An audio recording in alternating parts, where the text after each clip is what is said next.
The beautifully manicured Michigan International Speedway providing the site today for NASCAR Winston Cup racing action, the GM Goodwrench Dealer 400. After 20 events, take a look at our quest for the Cup. Just 264 points separate the top five. Hey, Musgrave is fifth. Earnhardt just 179 points back as Sterling Marlin's 21st place finish last week cost him 70 points. He's now 152 behind Jeff Gordon. But the man who's been on the roll is Mark Martin. Mark Martin has momentum.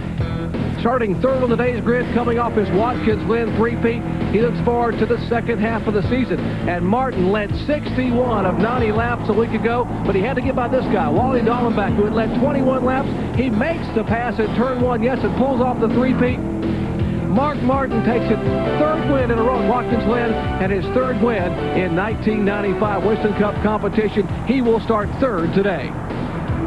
Well, you know, Jerry, usually about this time of the year, the Jack Roush team that Mark Martin drives for gets on a roll and starts making a charge toward the points championship. In fact, in the last month, they've leapfrogged from 5th to 3rd place in the points. And, Mark, you now trail 2nd place Sterling Marlin by only 7. You guys are just getting rolling, aren't you? We're ready to go, man. This Valvoline team and Jack Roush and all the guys have been doing a good job all year. And the pit stops just keep getting better, and the cars keep getting better. And our luck keeps getting better, too. So, we look forward to going racing every week. Besides having a strong car and a strong effort in the pits, you definitely need luck on your side. And right now, these guys seem to have it. Well, 21st on the grid. Yes, I said back in 21st. His point leader, Jeff Gordon, who on Friday destroyed his primary car. It's the car he set on the pole here back in June. But a rain shower hits, and Gordon goes bam, bam. Front and rear of that car are gone. He's in a backup Chevrolet Monte Carlo. Led second round qualifying, but has a long way to go.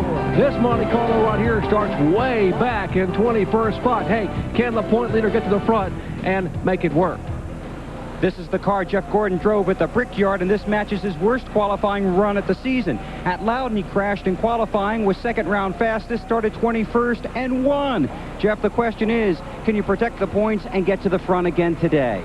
Well, you know, we're going to try our best. I mean, we're not where we want to be right now, and we don't have the car that we would prefer to have, but we're going to make the best of it. And this is a really good race car. We ran second with this car at Pocono, and you know, it was the only car that could keep up with those Fords on that day. So, you know, we got a lot more contenders to worry about today, I guarantee you. But, you know, I think God's looking over us, and these Rainbow Warriors, they step up to the plate when we're down. So I think we're going to be in good shape. And they are the Rainbow Warriors, but this morning, Crew Chief Ray Abraham told me you can refer to us as the Rainbow Warriors today. 8th on the grid is the man they call the Intimidator, 7-time Winston Cup champion Dale Earnhardt, who at this time of the year is accustomed to being the hunted. Now he finds himself the hunter, and it didn't get much better last week at Watkins Glen. Watch this, bam! Mike Waltrip and Earnhardt come together in turn one, but the transmission was the problem that cost Earnhardt a good finish. In fact, he finished way back in 23rd spot, cost him some points, and he knows also that Michigan has not been much kinder to him. That's exactly right, Jerry. In fact, what Earnhardt's teammates seem to feel is over the next few stretches, we get to the short tracks, they're going to make a big move in the points. But Dale, as Jerry said, here at Michigan, the last 2 races have not exactly been kind to you, but you guys got a pretty good car here for today, don't you?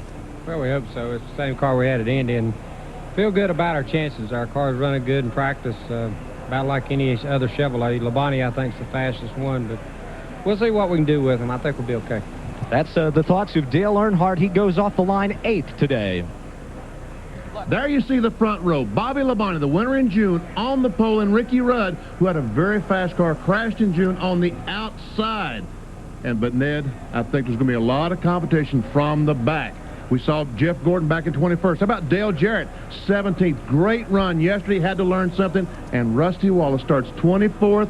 He started 24th in Indy, took him 69 laps to take the lead. He's going to be tough today. And Indy is awfully tough to pass on. In fact, when we were here in June, this track was tough to pass on, too. It had just been really newly repaved. It was a one-groove racetrack. But now, we saw yesterday in the Busch race, they can run side by side, so it's going to make it easier for those drivers back in the pack to come towards the front if they have the car. And I think some of them do have the car, so it should make for some awfully good racing. Hey, I like that hat, Benny. Welcome back. Well, that is you. Thank you.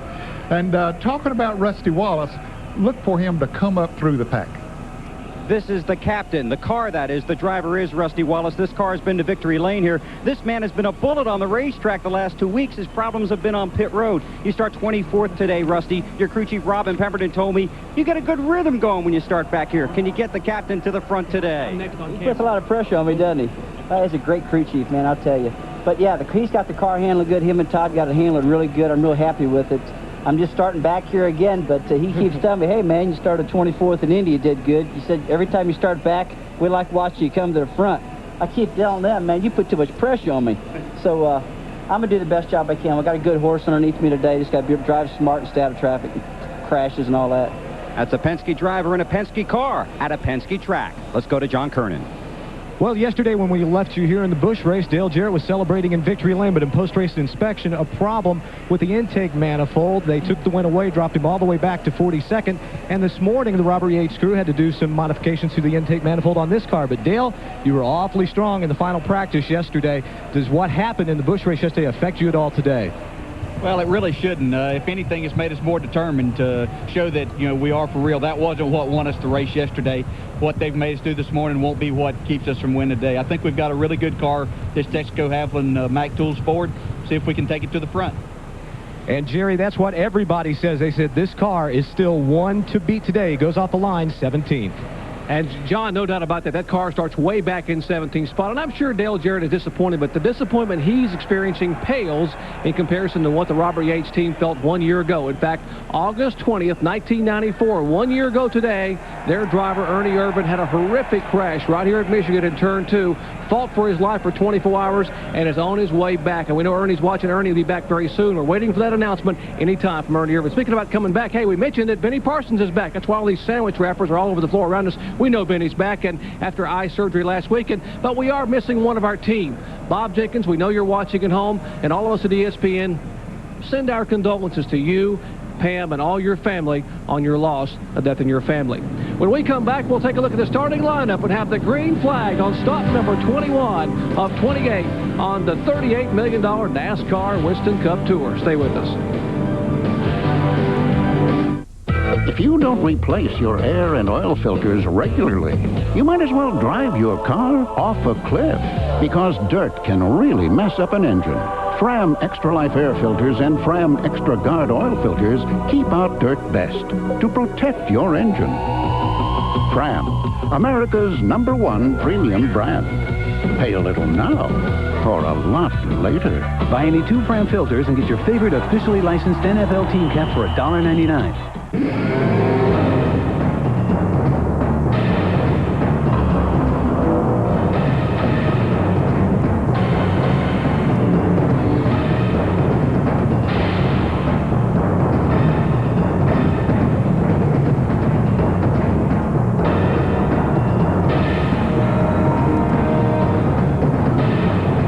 Chevy congratulates Dale Earnhardt, winner of the Brickyard 400.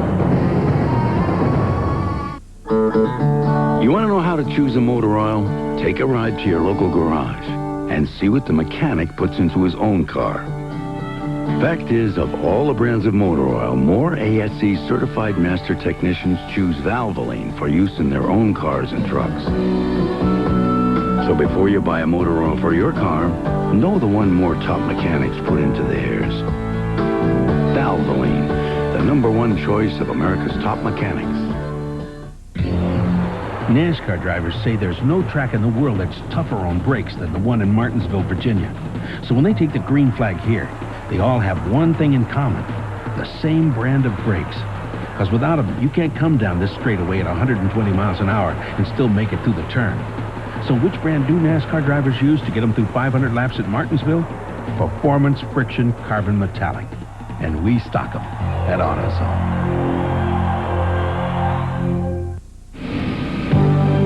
Our speed road coverage of the Goodwrench 400 is being brought to you by Allied Signals Autolite Spark Plugs, guaranteed for 2 years no matter how far you go.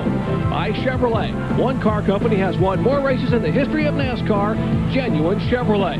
By Valvoline, the #1 choice of America's top mechanics. And by NASCAR 94 Year in Review. To order, call 800-71-NASCAR. Take a look at this 2-mile racetrack that we're getting set to race for 400 miles, 2-mile oval, front straightaway. 3,600 feet, backstretch 2,242 feet, and we got a car puffing smoke here on the pace lap. Michael Waltrip definitely has a problem with the Pennzoil Pontiac. Lots of smoke coming from that car. We'll check on it and see what the problem looks like. It's coming out of the exhaust pipe. Take a look at our race analysis as we watch the car number 30 puffing there on the pace lap. 200 laps, the pole speed, 184.403. It's an event record, but not a track record. Let's listen in. The hood pin, so no more than 7 guys out there. Okay, he's coming into the pits and say no more than 7 guys across the wall. Mike, Rambo, myself, Tom, that's all we need out there right now. Here he comes. There was Terry Smith, the spot. Open the hood, Mike, get ready to jack up the side. Got to have an oil line loose, Ned. Right here. Okay, let's hope it's not internal. Back up. And Kyle Petty has stopped, probably setting his steering wheel. A lot of times these guys will stop and set the steering wheel to get it correctly straight. Take a look at our starting grid here. 42 cars will start. Take a look at the front row. There's a guy who won here back in June, picking up his second win. Career win, Bobby Labonte alongside Ricky Rudd. Possibly the fastest car here back in June, but had a problem back in row 2. There is Mark Martin. Momentum Martin, they're calling him. Coming off that 3-peat at Watkins Glen. John Andretti finished 4th. That's exactly where he starts today. Row 3, Brett Bodine, good run from him, and Bill Elliott, who gets around this racetrack so very, very well. Row 4, Dick Trickle, great qualifying run in Earnhardt up in 8th spot. Wanted to qualify 13 like he did at Indy, but he beat that. He's now 8th. And in row 5, we find Jeremy Mayfield with another good qualifying run in the RCA Ford. Alongside of him, Kenny Wallace with a great qualifying run in the Ford number 81. And in row 6, we find Bobby Hamilton in the STP Pontiac and Jeff Burton in the Ray Bestis Ford. Back in row 7, there is Terry Labonte, the Texan who runs this track awfully well. And the Daytona 500 winner, Sterling Marlin. It's a horsepower track. Watch for Sterling to be a factor today. Row 8, starting in 15th spot, Ward Burton, 5th fastest Chevrolet in the field. Starts at Hardy's machine back inside of row 8. Beside him, Ricky Craven got his second best finish, or tied his best finish of the year at Watkins Glen last week. He finished 10th. In row 9, Dale Jarrett starting 17th in a car that some people are saying could be a car to win. Joe Nemechek on the outside of row 9. Row 10, we find Jeff Bodine and Elton Sawyer. And, of course, in row 11, Jeff Gordon qualifying on the second day, and Lake Speed, good qualifying run for him. In row 12, we find Bobby Hillen and Rusty Wallace. Back in row 13, there's Michael Waltrip, the car that was smoking and is still on pit road having a look. Ron Puryear, the engine builder, taking a look beneath the hood of that car, and beside him, Derek Cope will start outside row 13. Inside row 14, Mike Wallace, he's flanked by Morgan Shepherd, the Wood Brothers Sitco Ford. In row 15, Gary Bradbury makes the field here, and also Steve Grissom. I'll tell you that Jimmy Hensley also made a pit stop as we see 31st Ted Musgrave and Darrell Waltrip on the outside. And Michael Waltrip goes back out. Robert Presley there in row 17, along with Greg Sachs. And in row 18, we find Ken Schrader, not one of his better qualifying runs, and Jimmy Spencer. Back in row 19, side by side, Rick Mast and Hut Strickland. They will start inside and outside row 19. Row 20, provisional starters. Kyle Petty, for the second time in a row in this race, starts provisionally, as does Todd Bodine. And row 21, Jimmy Hensley and Dave Marcus. Let's check in the pits with Bill Weber. Well, Michael Waltrip has returned to the track. He came in, he missed his pit. They backed him up. He fired the engine. It billowed a big puff of smoke. They went in, changed the valve cover, and they have put the hood back down. Michael's back out on the track, and we'll get an update from Doug Hewitt, who's talking with a Winston Cup official right now. But Michael back out on the track. And Michael Waltrip will have to start shotgun on the field. He cannot go back up to his normal position. He has to go to the very end of the field. In-car cameras, we got a bunch of them. You just saw Rusty Wallace. That was Morgan Shepherd. Mark Martin, also Brett Bodine, and Dale Earnhardt. And the Family Channel car. Back there, Ted Musgrave and Jeremy Mayfield, who continues to get better and better in the RCA Ford of Cale Yarborough. Tremendous crowd, probably a record in Michigan. Glad to have you with us. Green flag flies, and Bobby Labonte shuffles that Chevrolet to turn 1.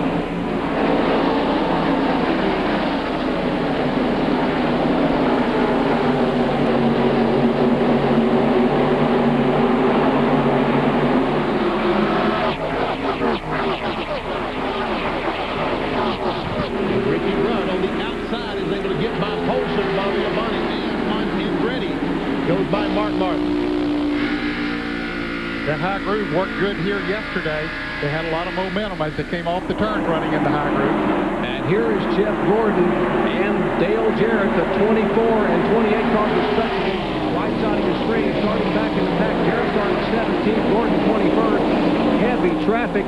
You see Rusty Wallace, the Miller Genuine Draft Ford. Hey, he made no bones about it. I'm coming to the front in a hurry.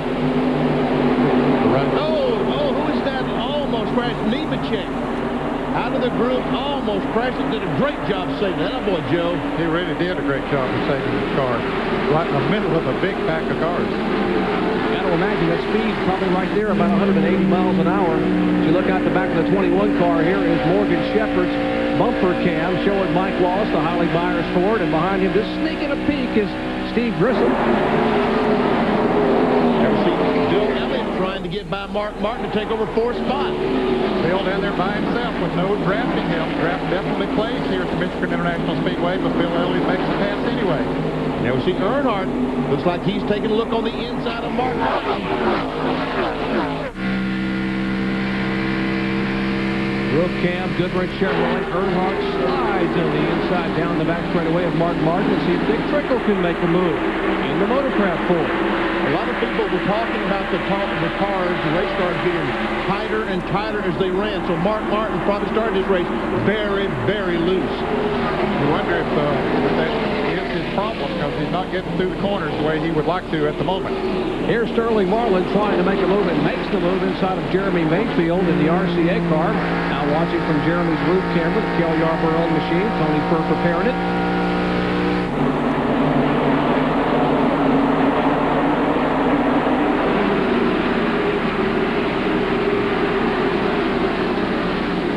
Sterling Marlin this morning, and he seemed to like his car as much as any driver I talked to this morning. Sounded very optimistic with his chances with Kodak Film Chevrolet. And the sound of that car is similar to what it was in Daytona 500. Got those different headers on it. Can't hear it here running right in the middle of all these other cars, but that's 12th, 13th, and 14th right there as Sterling makes a move inside of Jeff Burton's Ray Vestas machine. Here comes Jeff Gordon. Folks, this is not the primary car they wanted to run here. This is a backup car. They actually ran at Pocono. Finished second to Dale Jarrett in July from Pocono. But he is side by side with fellow Hendrick teammate Terry Labonte. In fact, trying to move by Terry and take Bobby Hamilton with him. And Gordon does make the pass. Hamilton now tries to move on the inside. Terry Labonte started in the 13th position, so he's moving back just a little bit as Dale Jarrett moves on the inside of Ricky Craven.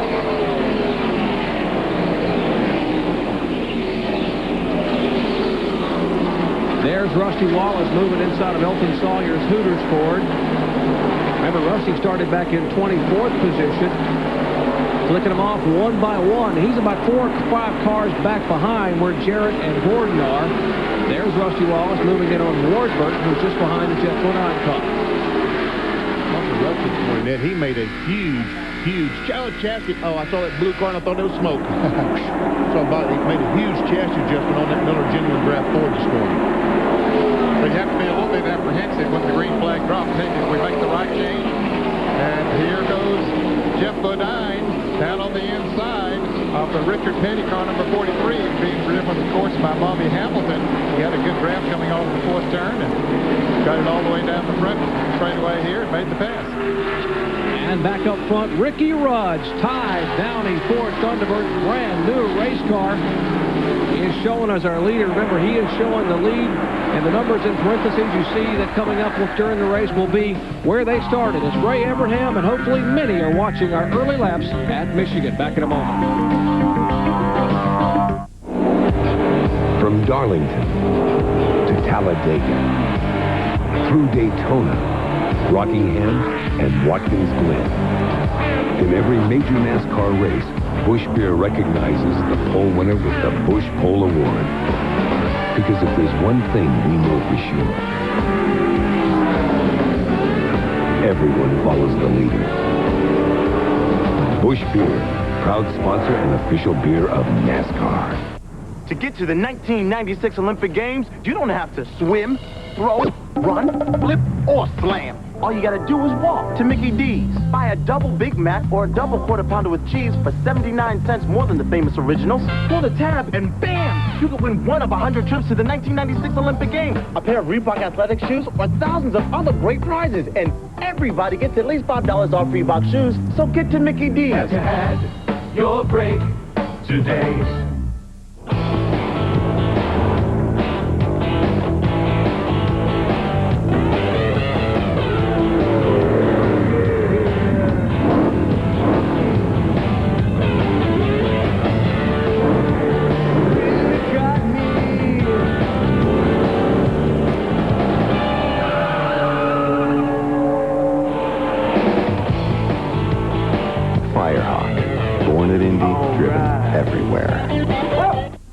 Atlanta's ace, Greg Maddux, is working on a two-hit shutout here.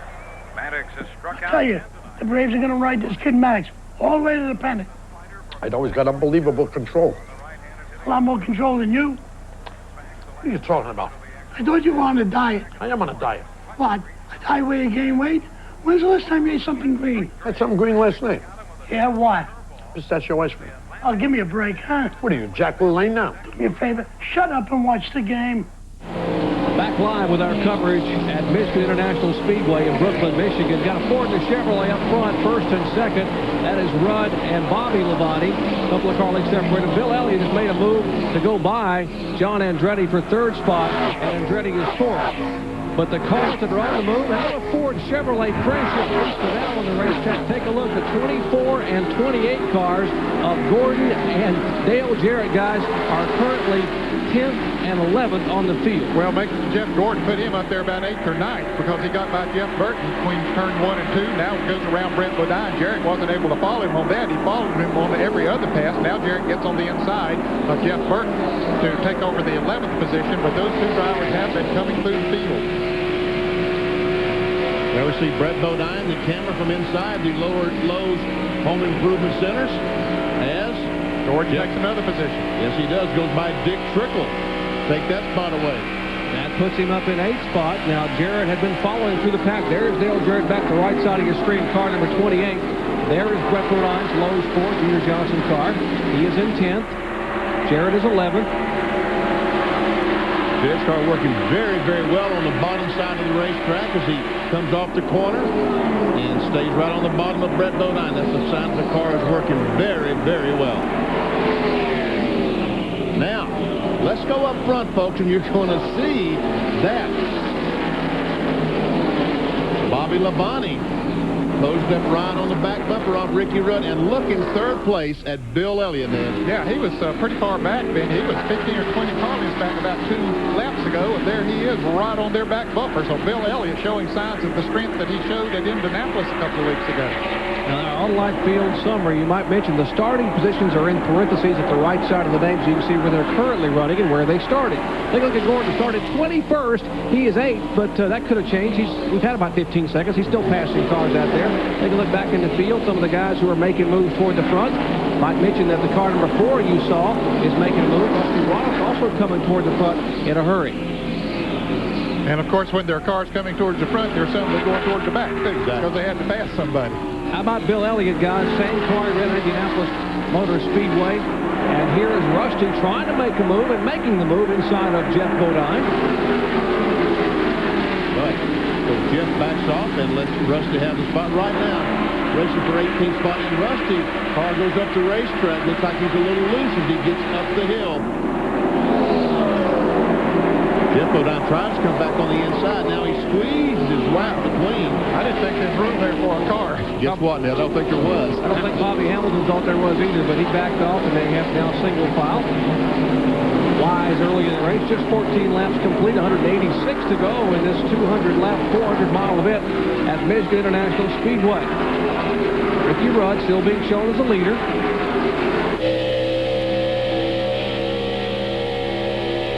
Michael Waltrip, the car that was smoking so badly at the beginning of the race, moves by Ted Musgrave. Michael started dead last, 40 seconds. All clear, all clear. Michael Waltrip's spotters telling him he's all clear to move to the inside. He made the move past Musgrave. That's the 32nd position. Now he tries to go beneath Nemechek. That will That'll be for 30th. Boy, he's cutting up through there pretty good. 41.05, leader, 40.25. So he said that he ran 41.05 in seconds, and the leader was running 40.25. So that means that Michael right now is being outrun 0.8 of a second per lap. And, of course, he's running heavy traffic back there. And Bobby Labonte beginning to take a little bit of a peek, but Bobby can't wait long because that big M behind him is coming, and Elliott has reeled him in and just sitting there watching. If you're Bill Elliott, what do? Do you wait and let Bobby Labonte make a move, or do you go ahead and make your move and see if you can possibly do something to Rudd? I think that Bill Elliott just kind of buys his time because he's certainly in no hurry to get by Bobby Labonte or Ricky Rudd. Listening to Ricky Rudd's radio, so that's what you'll hear come in here momentarily. Ricky Rudd started second, is our leader. They have swapped positions. Let's check in the Rudd pits with John Kernan.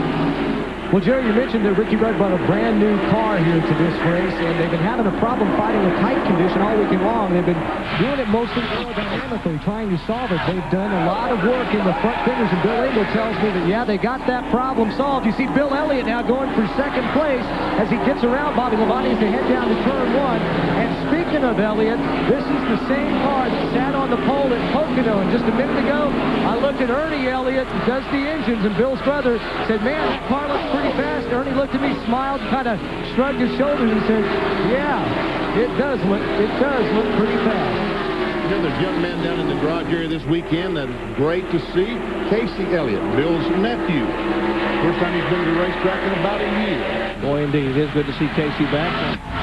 Fighting a ferocious battle with cancer, diagnosed about a year and a half ago. Good to see Casey at the racetrack. Here's a good battle. A couple of Chevrolets duking it out. A little bit of a reminder, reminiscent of Daytona. They may be helping each other a little bit, Ned.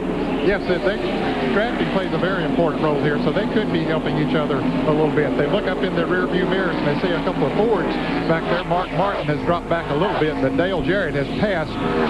The Jeff Gordon car has driven away from him and is gaining hard on Earnhardt and Marlin. Now this two-car battle is 5th and 6th, and let's check in with Bill Weber. Well, guys, a couple of laps ago, the Kodak crew radioed to Sterling that he was running faster than the leaders. He turned a lap at 39.90. The problem is he's good when he's by himself, but when he gets around another car like Earnhardt, he starts skating around a little bit. So Sterling has come from 14th to 6th, but right now he's stalled there. A little trouble with the Kodak Chevy when they get in traffic. Talked to Runt Pittman, said this is a horsepower racetrack. It's my kind of racetrack. Runt Pittman, the engine builder for Sterling Marlins. He pulls to the inside and will make a run at Earnhardt. Once again, Earnhardt is 5th, Marlin is 6th, and don't look now, but he has gone by, and now it is Marlin 5th and Earnhardt 6th, as Mark Martin being shown in 7th, and Dale Jarrett, you heard a moment ago, is now being shown in the 8th position. Well, make that, 7th now, because he just went around Mark Martin. Jarrett started back in 17th spot, now up in 7th position. And here's the car slowing, making its way to pit road. Brett Bodine, I'm telling you, the kid cannot catch a break. Looks like an engine problem the way he's coasting down pit road, but maybe it won't be. We'll see. Maybe the tires in hand, maybe it's strictly a flat tire. We'll see. Well, they're coming over to change tires. What about it, Bill Weber? Well, Brett had reported that he thought the Lowe's Ford might be overheating. So he brought the car down pit road. They're going to change 2 right side tires.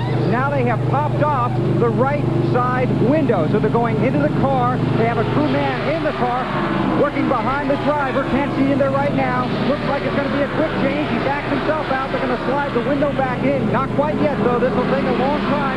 Brett's bad luck continues. Now they put the window on top of the roof. Working around the right front of the car. Now they're going to lift the hood. They think they might be leaking something at the firewall. There appears to be some smoke coming from behind the driver's compartment. So this is going to be a lengthy pit stop, and Brett Bodine's frustrations in 1995 continue here at Michigan. Here's a good battle on the racetrack at 81, 41, and 2. That's 14th, 15th, and 16th. And, of course, Kenny Wallace, Ricky Craven, and the car number 2 of Rusty Wallace. A pair of Wallace brothers sandwiching Ricky Craven, Kodiak Chevrolet. So Rusty has moved from his 24th starting position up to 16th and trying to add on to that a little bit. But I'm sure he's not very happy with that because we see Rusty Wallace going down in turn 1. Here's the leader, Ricky Rudd, in the middle of the back straightaway. And we'll see the interval between Dale Jarrett and the leader, Ricky Rudd. He was 6 seconds behind, and 5 laps later, he was 5 5.1 as Bill Elliott tries to take the lead.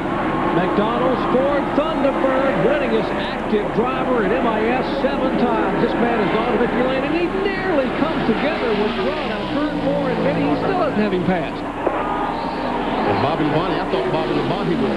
He does take the lead. Car's still down there. He's still down there. He's still down there. Clear. All clear. Rudd spotter telling him that Bobby Labonte was to his inside. And that was clear. Kyle Petty's in the pit with the hood up on the Coors Light Pontiac, and we see them. Looks like they're adjusting the distributor or something back there. Boy, he's another tough break this year. Even though he has a win under his belt, he has a lot of DNFs too. Bill Elliott is leading, and they got to be really happy in the Elliott family. There is Casey Elliott, his nephew. It's certainly great to see Casey here at the racetrack. In the early laps, 23 of 200 laps completed, it is Elliott, Rudd, Bobby Labonte, Andretti, and Sterling Marlin.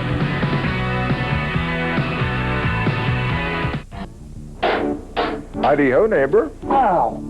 Working on that cantankerous appurtenance again? Cantankerous what? Your air conditioner. Yeah, I can't seem to get these repairs to hold up. Well, Tim, I should think you might consider calling Tri-County Air Conditioning. They guarantee their repairs for a full year. That way you wouldn't find yourself out here at what could often be very inconvenient times. Ah, a little rain never hurt anybody.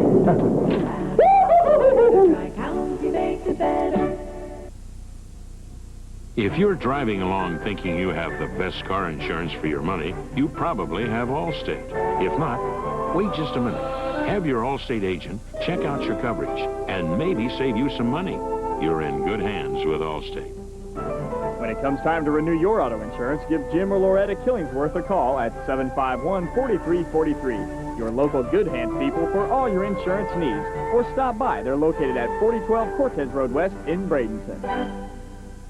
Bluff knows Peter inside and out, his emotions, his game. If you walked up to Bluff and said, what's Peter going to hit in this situation, he could tell you what club he's going to hit. No surprises. Bluff been there forever. Back at Brooklyn, Michigan, what's wrong with this picture? Well, when we left you a moment ago, Elliott was leading, but he's not now. Ricky Rudd is leading, and here's what happened to Awesome Bill. Going down in turn 1, all of a sudden the car like the engine blew up or something, and he pulled over, and then those two cars went back. He started racing it. John Kernan, what's going on? They're discussing things right now. Mike Beam and Tony Gibson have been talking, and also with Ernie Elliott. Bill had radioed in right as that happened and said, it feels like the motor is tightening up, but as you can see now, it looks like he's running back up to speed. So he switched ignition boxes and apparently picked his speed back up. We'll check with them and find out if indeed that is the case, but right now the crew stands at the ready on the wall just in case Bill pulls in. Well, an anxious moment for Bill Elliott and the McDonald's team, coming off 3 top 5 finishes in the past 4 races. A 5th at Pocono and Talladega, a 4th at Indianapolis, and had just missed the top 10 last week at Watkins Glen. I tell you what, I am really impressed by John Andretti. I mean, I thought that he qualified 4th, but I thought that these guys with no more experience than he has, they would kind of drive away from him, and he'd be back about 10th place car. But I tell you what, he's still in 4th place. It looks like he might be gaining on this top trio right now. Yeah, he has picked up to him, no question about it, Benny. He was back a little bit not too long ago, but Andretti right up there on the back bumper in contention for the lead. And here's a guy that passed Earnhardt just a moment ago, Dale Jarrett's Texaco Havoline Ford Thunderbird. He's now being shown in 6th position, setting his sights on Sterling Marlin. There is Jarrett, who again started back in 17th position. And if you joined us late, remember, this race team wasn't even here a year ago. They had packed up and gone home, and they were at the bedside praying for Ernie Irvin to be able to possibly survive that horrible accident on Saturday. So this track certainly, and this race, very, very important for the Robert Yates Racing Team and their driver, Dale Jarrett. And Mark Martin, the racetrack is starting to come to him, Ned. Looks like he's starting to go back towards the front. Right, John Kernan? That's what they hope. Early on, Mark had complained that the car was too loose for him, and he kept losing ground to everyone else. But as the laps have worn on, apparently Mark has stayed the same. Everyone else slowing down. Maybe they're experiencing a little more looseness problem than Mark is. But we would look for that team under the direction of Steve Neal to make a chassis adjustment on their first pit stop.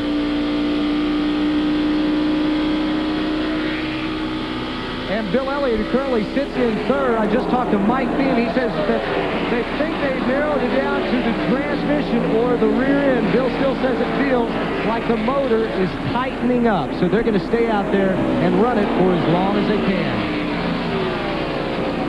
Well, take a look at the on-track interval. Dale Jarrett still on the move. It was about 5 seconds 10 laps ago. Now it's down to, what, 2.5 seconds, and that is between Jarrett and Rudd, the leader. That's the top four right there. 2.5, 2.5, 2.5. That's 2.5? Yeah, okay.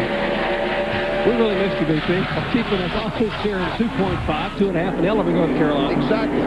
170 laps to go. Rudd, Labonte, Elliott, and Andretti. And back there is Marlin with Jarrett just eating away at the rear bumper, about a car length and a half back. And Sterling Marlin is gaining on the front four as well, and yet Jarrett is still gaining on him. We see where he started 17th, lap 5. He was 13th and 12th. Slowly worked his way in right now up into 6th place and threatening to take 5th away.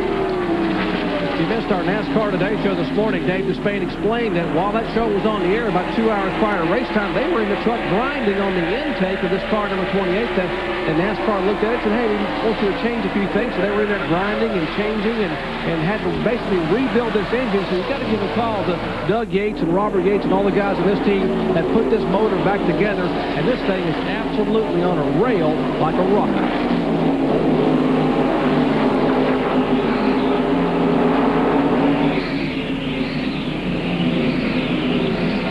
Summary, showing you once again where your favorite drivers are. And once again, right side of your screen, the flip seat where they started. Marlin back in 14th, now 4th. Jarrett making the big jump from 17th to 6th. Ward Burton has moved up from 15th to 10. Jeremy Mayfield started 9th. He's back in 13th. Rick Mass, look at Rick Mass, 19th, started 37th. As Jarrett goes on the inside of Sterling Marlin down in turn 1 and takes that spot away. Fifth position for Jarrett now, closing in. He was about 2.5 seconds back, and the interval really shrinking. That is probably down to about 2 seconds or so. No, it's down to about 1 and 7/10 seconds. About a second and 2/3. Get down to the fine points of it. Jarrett and Marlin, 28 and 4 back there, Ford and Chevrolet. And here is Mark Martin, last week's winner, trying to make a move. Been working on Earnhardt's rear deck here in the Chevrolet. They are battling for 7th and 8th spot. Actually, they're battling for 7th spot. Neither one of them wants 8th. Exactly. But Martin has it right now. Roof cam, Valvoline Ford, Jack Roush car, Steve Meal and Company. Boy, what a job they've done this year. 166 laps remaining. 200 here, make 400 miles on a 2-mile oval. Boy, there's a lot of guys just really wanting the caution flag right now, but they're afraid to think that, let that thought go through their head, because as soon as you do, you have one, and it's you. Yeah, and that's what you're not going. Yeah, you're right, Kenny. There's some cars that need some adjustments on them right now. And I expect we'd see adjustments on those 2 cars right there when they make a pit stop. They're not bad, but they're not as good as they would like to be. Jeff Gordon is about 2 seconds behind them. You'll see him come into the picture there, maybe coming off of turn 2, not quite. Battle for 7th spot continues. Earnhardt and Mark Martin. Take a look from Earnhardt's roof cam, Goodwrench Chevrolet. This place hasn't been very good to him. He finished 37th in this race a year ago and 35th back in June. Wants to improve on that today. Back in a moment.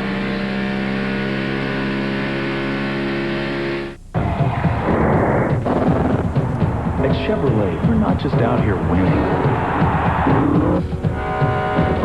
We're testing suspensions, developing more powerful engines, and learning more about aerodynamics. Because if you want to bring more race-winning technology to the street than any other car company, sometimes you have to work weekends. That's genuine Chevrolet. You want to know how to choose a motor oil? Take a ride to your local garage and see what the mechanic puts into his own car. Fact is, of all the brands of motor oil, more ASE certified master technicians choose Valvoline for use in their own cars and trucks. So before you buy a motor oil for your car, know the one more top mechanics put into theirs. Valvoline, the #1 choice of America's top mechanics. Look, a MasterCard won't make you different or unique, okay? Actually, maybe it will. I mean, millions of people use MasterCard, but yours is meant for you and you alone. So if someone steals it, instead of worrying about people running around pretending to be you, call right away and cancel it. Because, after all, there's only one you. What's more, even if somebody does manage to charge stuff to you, you won't pay a cent. And we may even be able to get you a new card the next day. But just for you. Now, how's that for a useful card? MasterCard, it's more than a credit card, it's smart money. What, is this your idea of excitement? Let me tell you about exciting, okay? Driving around a racetrack at over 200 miles an hour, that's exciting. These are just flakes. Well, what do you think? These are really good. They're crispy, too. Really? Yeah, they're mighty good even with nothing on them. What are they? Hey, Charlie. Yeah. Kellogg's Corn Flakes? How could I be so dumb? You got 500 miles to think about it. Kellogg's is proud to sponsor NASCAR champion Terry Labonte. Sunday Night Baseball coming your way tonight. 3-time Cy Young Award winner Greg Maddux and the Atlanta Braves. The Bravos travel to Busch Stadium in St. Louis to play the Cardinals. Braves leading the National League East, led offensively by the crime dog, Fred McGriff. Hey, live baseball tonight. Sunday Night Baseball, ESPN, coming up at 8 p.m. Eastern Time. Front pack as John Andretti continues to be impressive. Tried to make a move on Elliott, but now that move may have cost him the spot. Might have. Dale Jarrett comes down on the inside, and the Robert Dixon takes it up forward, and he makes the pass. Ooh! Boy, he slipped up in there awfully close. John Andretti's been running a different line than these other cars. He's been running a little bit higher in the corner, and it really seems to be working for him. Watch as Jarrett goes in the corner. He'll go low, and Jarrett goes in. Andretti goes right up to the edge of the great stuff. And he really gets a run off of the corners, too, by doing that. When he has good momentum coming off of those turns and has been shooting him down the straightaway. He stays behind Jarrett this time. Remember John Andretti's finish here back in June. He finished 4th. In fact, he was getting such great fuel mileage. Tim Brewer, the crew chief, known as a master of fuel consumption, had a shot at winning the race. Didn't have the fastest car, but had the car that runs the farthest on fuel. Well, John got a little bit loose up there between turns 3 and 4 that time. Lost a couple of car lengths, but he'll pick that back up. Here's Bobby Hillin off the pace, Benny, slowing down. Yeah, and while we were away on break, Greg Sachs pulled the Dean Myers, car number 32, into the garage area out of the race. Okay, this has been a great automobile race. A great race. As Ricky Rudd is still with it, but Labonte's right there. Elliott and now Jarrett has caught that back car. Side by side, here's Terry Labonte on the outside. The Kellogg Chevrolet about to get popped in the Pop-Tarts by Ted Musgrave, and Musgrave now comes back alongside, makes the move. That's 23rd and 24th position, side by side action everywhere. Hey, here's Spencer on the outside. The car number 23, the Meineke car just behind him. That is Steve Grissom. What a great racetrack for action, side by side action. And the repaving job back in June, people were talking about it was a good job, but it was a one-groove racetrack. Not today. Well, it's not a one-groove racetrack. These guys are moving, and we see Bobby Hamilton on the inside. Looks like he's going for pits. That kind of looks like a scheduled pit stop, Neil.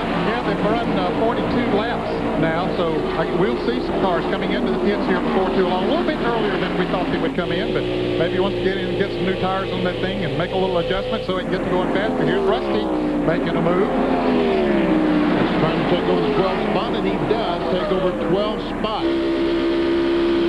Finally, Martin pulls up on the inside of Dale Earnhardt. And going down in turn 1, and Martin takes that spot away, moves him up into 7th spot. At 7th position, Earnhardt just flews himself back to that big Valvoline side on the back of Martin's team. Scheduled pit stop should be about 4 laps away for the lead group. They wanted to come in about lap 46 to 49, and that range. Some might try to make it to 50, and here's the cars dropping off the pace, probably headed for pit road. If he could be out of gasoline. Jeff Burton, he was in that battle that we saw there just a moment ago. Robert Presley's on pit road. And Earnhardt coming down pit road as we ride with him. Now, is he going to change 2 tires, 4 tires? What's he going to do? This might set the trend as far as others are concerned, what he does here. 65 miles an hour. He's pitting the champion's pit position all the way at the far end of pit road. And Andy Petrie and the company will go to work, and John Kernan is there. Well, you see him beating coming down on the rear spoiler. It will be only a 2-tire change. I just talked to Andy Petrie a few laps ago. He said Dale had complained that the car was just a little bit tight. Jack goes down and finally get it full of fuel. Dale Earnhardt is away. They made the adjustment to try and correct the tightness with an air pressure adjustment. 2 tires, so Ned, is that going to set the tone? Might do it. That just might set the tone here for others when they make their pit stops. As we see Sterling Marlin moving up on John Andretti. They are running in the 5th and 6th position. Andretti is 5th, Sterling Marlin in 6th place. And Rusty Wallace has knocked off another spot. Now he is being shown up in the 9th position. Started back 24th. And has now moved inside the top 10 at 9th spot, having gone by Here comes Jarrett in the 4 car. Dale Jarrett in the Texaco car and the Kodak Film Chevrolet. Both cars coming down pit road. Bill Weber. Well, guys, they've been talking about this. Tony Glover and Ray Abraham, they wanted to come in together. Jeff Gordon is a little tight. They played with the air pressure to loosen him up. Now Sterling Marlin is here in the Kodak Chevrolet. They may just do a 2-tire stop here, maybe right side tires only. Sterling on pit road. It's a 2-tire stop. The 28 car also on pit road. They're going to go up a pound on the left side tires there. Should be a 2-tire stop for Dale Jarrett on right side tires. And obviously, Jeff Gordon did not pit there with the 4 car, not ready to come in yet. And Jeff Gordon, the Rebestos car, was in fact out of fuel. They had to push the car to get it restarted, and these cars go back in, and Mark Martin is now coming down pit road. 5th place car, Mark Martin makes his first scheduled stop, and also Rusty Wallace will come down after that charge from back in 24th spot to the top 10. Let's go down to John Kernan. Steve Bill and the crew swing around to the right side, just like we saw Earnhardt and everybody else do. It will be 2 tires only for Mark Martin. Rusty Wallace is also in the pits and expect him to take on 2 tires. They have already changed the right side tires, waiting for the last bit of gasoline to go in. 13.1 seconds for Mark Martin. We would expect the leader, Ricky Rudd, to be on pit road in just a moment. Rusty Wallace service finished on his car. He is down and headed back down pit road. And Jeff Gordon is making his entry onto pit road. Jeff Gordon was being shown in 5th position, and Ray Abraham, Bill Weber, is waiting on the young driver. And the Winston Cup point leader pulls into his pit, slides to a stop. This will be 2 tires, right side tires. The wedge is in the right rear. They're working on the right side, fueling the car. There's 1 round out, 2 rounds out. Waiting on fuel now, and then he's away. 13.2 action-pack seconds for the DuPont team. They got a couple of rounds of bite out of the car. A lot of drivers complaining the car is being very tight. Terry Labonte making his pit stop in the Kellogg's car, one of the Hendrick machines. And that's the man they're waiting on right there. Those two, actually, the car number 10 of Rudd and Bobby Labonte. Here is John Andretti in the pits. Boys, I tell you what, Ricky Rudd is going to run 50 laps. That's bad news for the competition. That means that he can go 100 miles and make the race on 3 pit stops. You see the crew member, something has popped in his eye during that pit stop. Ricky Rudd getting ready to peel off, and he does peel off and head down pit road. Both he and Elliott, as John Andretti made his pit stop. Here comes the leader, the Tide Ford Thunderbird. Comes down, Elliott about 5 car lengths back. They will both pit on lap 50, and John Kernan is headed your way. Ricky Rudd leading Elliott down. I talked to Mike Beam. He doesn't expect to make any adjustments on that car. Bill Engel said the track has been getting just a little bit greasy. Rudd handed a nice cold drink. It'll be right side tires. Same thing for Elliott.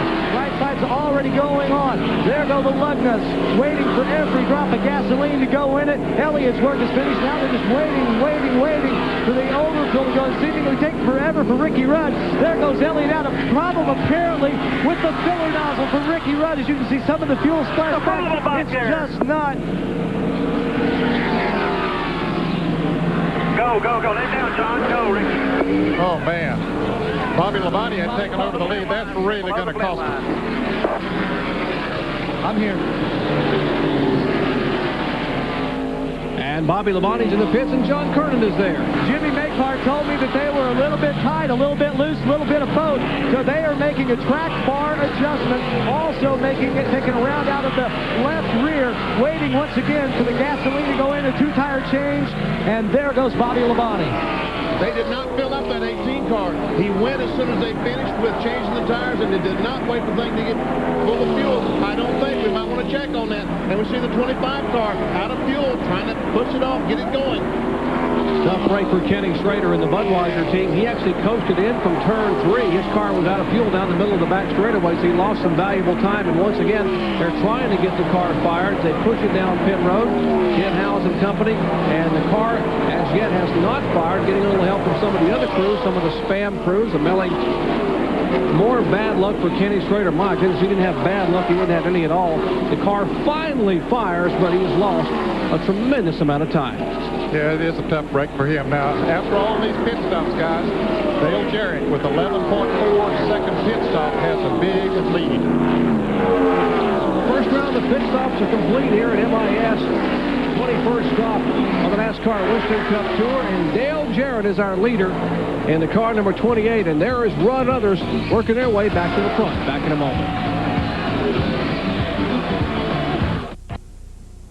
It's our 20th year anniversary celebration only at Harbison Swanston RV. Harbison Swanston RV, Central Florida's #1 RV dealer in motorhomes, fifth wheels, travel trailers, sales, parts, and service. Save thousands now on all 95 models like Winnebago, Coachman, and Fleetwood. We have the largest selection. 2 locations, Holiday, Clearwater, Florida on US 19. We'll see you at Harbison Swanston RV. Customer satisfaction guaranteed. In a recent state of Florida motor vehicle make, model, and manufacturer study, only one make was ranked #1 for fewest chronic defects. Out of the top 20, Ford finished 19th, Chrysler 17th, Nissan 10, Honda 7, Lexus finished 4th, and rated #1 with fewest chronic defects, Oldsmobile. Cutlass Supreme 18.2. See the top-ranked lineup of Oldsmobiles at your Bradenton, Sarasota, Venice Oldsmobile retailer. Always been the thing that I was going to do. I love speed.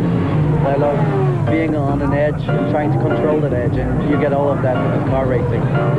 You're like a balloon full of pressure before the race, and you have to find a valve to release the pressure. And every driver has a different way. I'm very persistent and always fight very much to catch up again and to go back. Like any other sports, the goal is to win. At Michigan International Speedway here in Brooklyn, Michigan. Our live coverage of the Goodwrench 400. Glad to have you with us. John Kernan, Bill Weber, Ned Jarrett, Benny Parsons, yours truly, Jerry Pudge. As you watch our leader, Dale Jarrett. And here's the car number 18 of Bobby Labonte. And Benny, the big question just a moment ago on his pit stop was, did they get the car full of fuel? It didn't look like that they waited long enough to... It looked like as soon as they were able to change the tires that they sent them out. But let's look at the replay and just try to see if they got the car full of fuel. We see Labonte going in.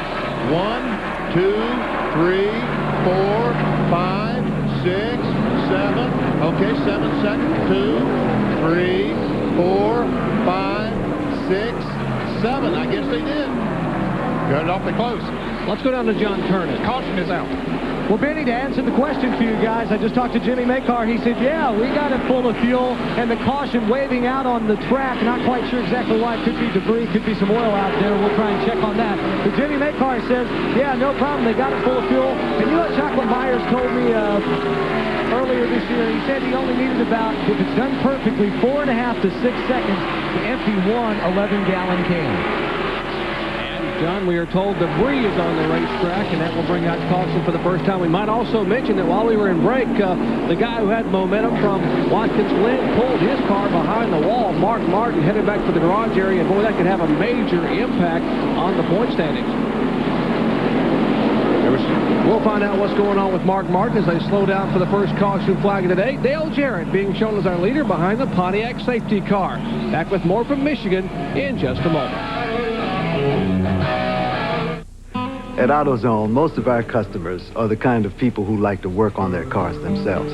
That way they save money and they know the work's done right. Of course, when they come to AutoZone, they know they're going to find the right part for the right price.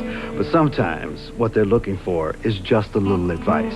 And that's okay because we don't put a price tag on it. You see, at AutoZone, we take pride in taking care of our customers. And we've learned that when you treat folks right, they keep coming back. We're not punch the clock, I'm a working machine. I got boots that do the job, got my Wolverines. Lay a span of bridge, make that molten steel pour. I can build a better country and keep coming back for more. I can work like hell with my hands and my tools, cause I feel like heaven in my Wolverine boots. Wolverine DuraShocks, guaranteed comfort or your money back. Work like hell, feel like heaven. Wolverine DuraShocks, made in the USA. What's with a bib? It's not a bib, it's a napkin. Looks like a bib. No, you know, I don't want to get stuff all over me. Well, then why'd you get that Western Whopper? I mean, it's got bacon, cheddar, barbecue sauce. Because I refuse to live my life in fear. But you live your life in a bib. It's not a bib. It's not a bib. The flame-broiled Whopper, now with cheddar cheese, hickory smoked bacon, and barbecue sauce. The Western Whopper, for a limited time at Burger King. See? Look at that. Works. What's that? That's breakfast.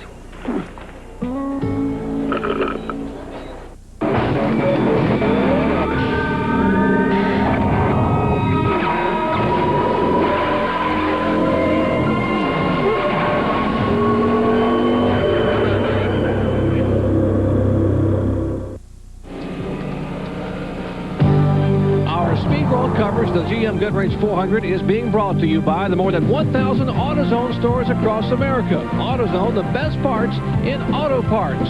By McDonald's, have you had your break today? And by Pontiac and your local Pontiac dealer. We are driving excitement. Caution on the Speedway first time today for debris and wholesale pit stops. All 27 cars in the lead lap came down pit road. But different strategies, Ned, as they came in the pits.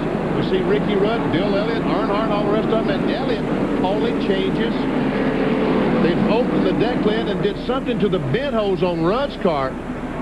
Remember, they were having trouble getting the gas in it when they made their green flag pit stop, so I guess they figured they got that fixed. They just changed left side tires on the Tide Ford, and out he goes. Let's go back to the pits and John Kernan. Benny, you're exactly right. The vent tube apparently pinched underneath as they closed the deck lid, and that would not allow the air to escape from the tank on that first pit stop, so they consequently couldn't get the fuel to run into the tank. I just asked Bill Engel if they had got the problem fixed. He shook his head yes, but he's still discussing some other things. Apparently they didn't get as much fuel in the car this time as what they needed to, so there's a bit of concern for Ricky Rudd as how many laps they can go. We will check that out, and let's go down now to Bill Weber. And I'm here with Mark Martin off the great win last week. Third now in points, but in the garage early. Mark, what happened? Well, we broke a timing chain, I'm pretty sure. Just some days you break parts. I tell you what, we were real loose in the beginning of the race and called for a whole bunch of wedge. And a little later on, I said just a little wedge. And then a little later on, before we stopped, I said, don't touch it, man. It's right. And the car was really coming. It was marching back toward the front. And I think we were going to be tough today. It seemed like it kept getting better and better, but some days you just break parts. Mark Martin in the garage right now as his Valvoline crew works under the hood. They're going to try and repair this car and see if he can get back out there and pick up some points. John, Billy Engel was talking about not getting enough fuel in the car. I don't think they got any fuel in the car on that stop. Well, Mark Martin has not had a DNF, guys. John, how about did they get any fuel in the car at all? No, right. Another problem they're having is with the overflow can. It has a rod that sticks out that goes in and opens up the vent. Unfortunately, apparently it's not long enough, so they're having to alter that and try to get that fixed. We'll have more from Michigan after this.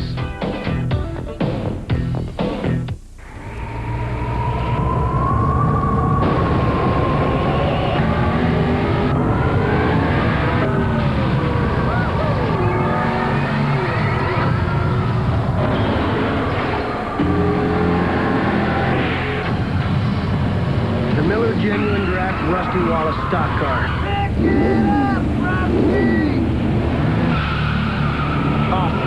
One opened up. You want to know how to choose a motor oil? Take a ride to your local garage and see what the mechanic puts into his own car. Fact is, of all the brands of motor oil, more ASE certified master technicians choose Valvoline for use in their own cars and trucks. So before you buy a motor oil for your car, know the one more top mechanics put into theirs. Valvoline, the #1 choice of America's top mechanics. On the road again, going places that I've never been, seeing things that I may never see again. And I can't wait to get on the road again.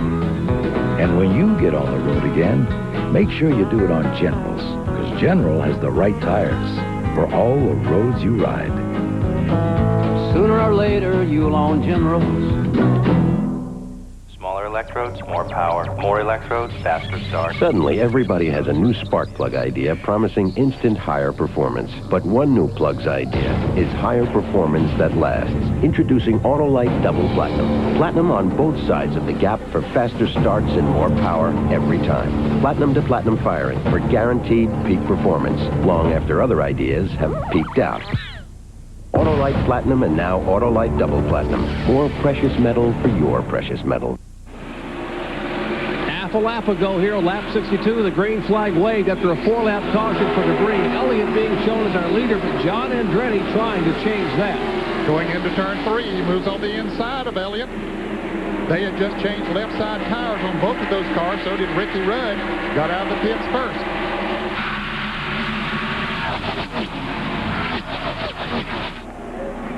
Well, this is a good place for John Andretti to lead the race as we see Jarrett down on the inside of Nemechek and Hensley. Take a look at our pit summary, in and out. Look at Morgan Shepherd. He was 15th when he came in. He was 5th when he came out as you watch Elliott go back by Andretti.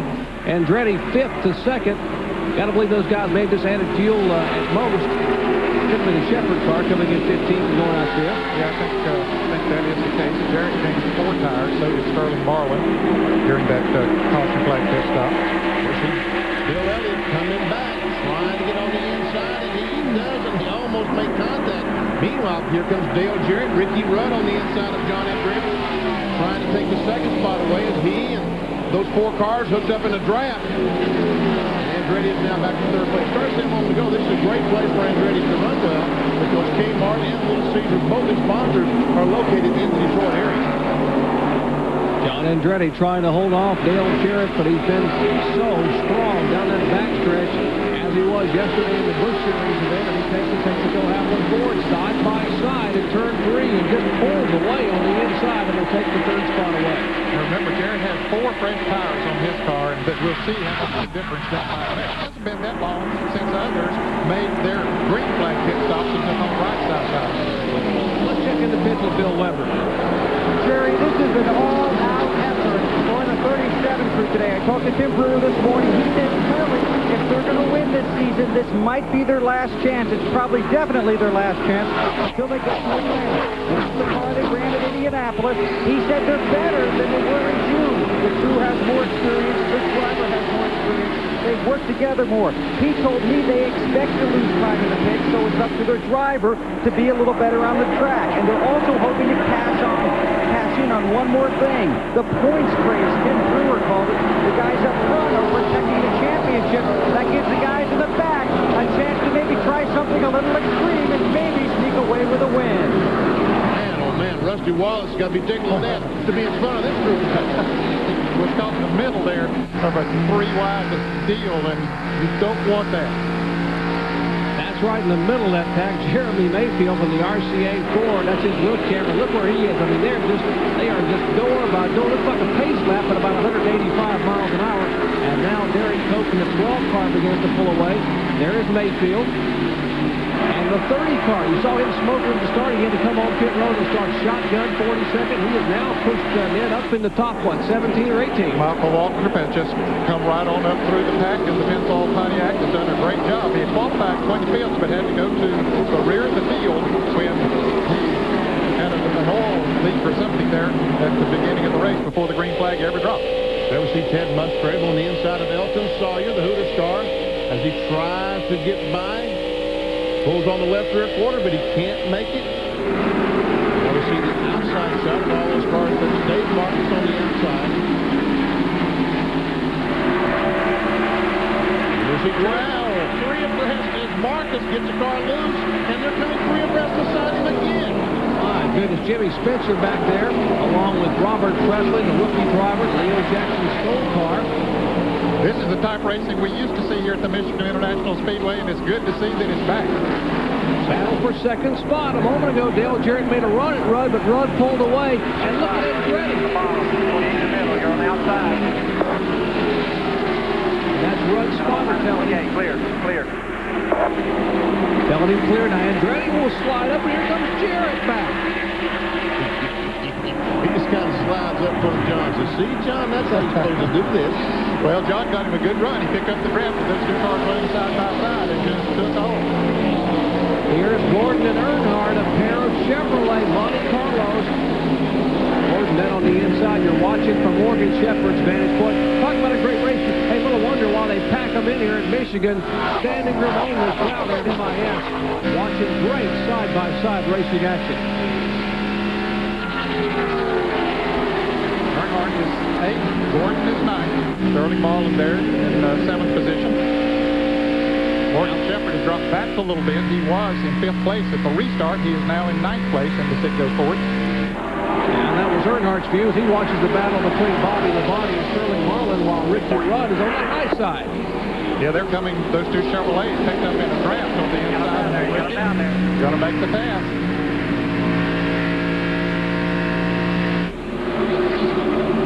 Those Chevrolets are trying to charge the front. You got 3 Fords out front right now. There's 3 Chevrolets right together, the 4, the 3, and the 24. You were looking at Jeff Gordon. Between he and the first place car, Bill Elliott, we see he was 2.5 seconds back, and now he's just a little over 1.5 seconds behind the leader, Bill Elliott. And we see these Chevrolets going on the out, and then Andretti getting off the pace. There he is. Something has gone awry when the little feature hits the Ford. Oh, what a tough race for John Andretti. His only top 5 came here in Michigan back in June. He finished 4th and had a good shot today as you watch a pair of Fords battling up front. Elliott and Dale Jarrett in the 94 and 28 respectively. Tell you what, if John Andretti does an interview with Bill Weber, says he broke a timing chain, every Ford in there is going to start shaking. I see 24 trying to get by Earnhardt. They close up on the back bumper of Rudd. Jeff Gordon takes a look, can't do it, falls back in. Remember, we saw the crew make a chassis adjustment on that 24 when they made the green flag pit stop. So apparently it's better to his liking now. There's Morgan Shepherd. He is back in 8th position. That is 4th, 5th, 6th, 7th, and 8th right there. You see Bobby Labonte. He is the 3rd place car with Rudd 4th, Marlin 5th, Earnhardt 6th, Gordon 7th, and Shepherd in 8th spot. Let's check in with Bill Weber.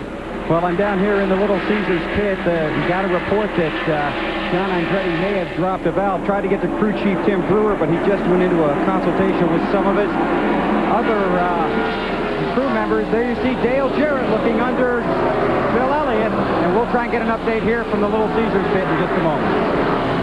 Battle of Brooklyn up front, and Jarrett just squeezes by on Elliott. I mean, that was Perry. He couldn't get a piece of paper between those fenders, and Jarrett makes the pass. Elliott now in 2nd spot.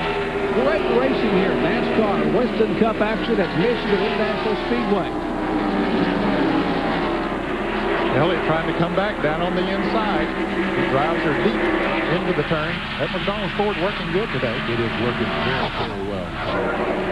We were talking about Ricky Rudd a little bit ago not getting the car fuel, and John Kernan talking about the catch can, the probe in the catch can not being long enough. This is a brand new car, and the probe is not long enough to reach the bed. John Kernan, you have a catch can that shows exactly what you're talking about?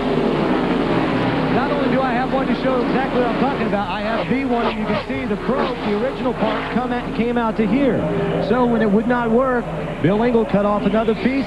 They taped it on. They strapped it on here with a couple of straps and then taped it so it'd be nice and firm. So now that will definitely open up that overflow, the vent valve, when they stick it in the back, and I'll have no problems refueling the car. And Bill Engel says they're not really worried that they can go to lap 103 on fuel. Let's go back to Bill Weber. John Andretti on pit road, car in, hood up. I asked Tim Brewer to was the valve. He just shook his head. These guys are very disappointed. They had a 4th place finish here in June, but they might have an outside shot at the big finish today. There's 4 men working under the hood now, some smoke billowing out. Tim Brewer banging away in there, and obviously they may have gotten something fixed. Obviously trying to, maybe if a plug wire, but that's not it. John Andretti shuts off the engine, and his day looks like it's done.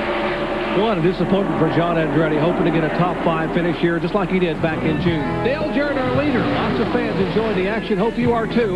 Back in a moment.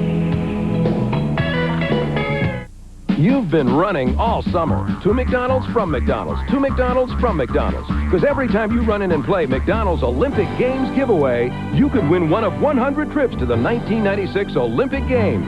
Just supersize your extra value meal for 39 cents more. Everyone gets something. You'll always get at least $5 off a pair of Reebok shoes from Foot Locker, which should keep you running. To McDonald's, from McDonald's. To McDonald's, from McDonald's. Have you had your break today? Here's the pitch. Ball strike 2. 3 balls and 2 strikes. Cold filtered Miller Genuine Draft. The cold one. Kransky says, here's the payoff pitch. You know the beer. You know the taste. With Miller Genuine Draft, the world's a very cool place. When it comes to roping a steer, folks in Grand Junction, Colorado will tell you that Ron Markin can ride with the best of them. And when it comes to overhauling an engine or rebuilding a carburetor, well, he can do it all. You see, when Ron's not riding a horse for fun, he's turning a wrench for a living. So he buys a lot of parts, mostly from AutoZone. Sure, there are other parts stores in town, but Ron knows that when you want the right part for the right price, there's just no place better than AutoZone. RPM tonight debuts Sunday night, September 3rd, 8 p.m. Eastern Time on ESPN2. It's a weekly half-hour show. Will include highlights, news, and updates from a wide variety of motorsports, and that includes reports from every single NASCAR Winston Cup and IndyCar race. RPM2 night revs up Sunday, September 3rd, 8 p.m. Gordon is revving up here, guys, in Michigan, trying to make a move inside of Earnhardt. They are battling for 6th position. They've been going at it for a good while here. Gordon's fine. They got a run on it. Got out on the inside. Let's see if he's going to make it. Yeah, he does make it. Record pace here in the GM Goodwrench dealer, 400 average speed, over 163 miles an hour. The record here is 157.7, so we're about 6 miles an hour above the record here at lap 78 of 200. And we had 4 laps under the caution flag. Rusty Wallace started back in 24th spot in the Miller Genuine Draft Ford. We talked about that. He did the same thing in Michigan. He would be a car that was fast here. He is marching slowly towards the front. He's worked his way up to 9th place. He's trying to get by Morgan Shepherd. This is for 8th.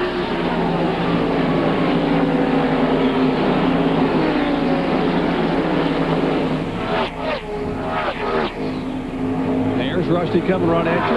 In 8th, and that's 8th position. Behind him, Morgan Shepherd, Sitco Ford in 9th spot. The 31 car, good run for Ward Burton. Andy Dillard on car. He's being shown in the 10th position. Right side of the screen, there comes Ward Burton. Good run for Warren, the Hardy Chevrolet. Very good run. Ready to roll. Go ahead, baby. He's about 5 and 8/10 seconds behind Dale Jarrett right now, which is about half the straightaway. Yeah, right.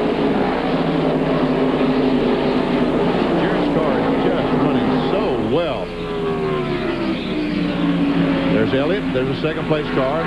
Bobby Labonte's third-place car. Now, we see that 31 car, Ward Burton, the hardest car, has caught Morgan Shepherd. Trying to get by. This time follows Morgan Shepherd through the corner. Ward's made up a lot of positions on the racetrack today. He started in the 15th position. And the hardest car in the same round. 10-4. Morgan will get behind me. I can go. He says to inside.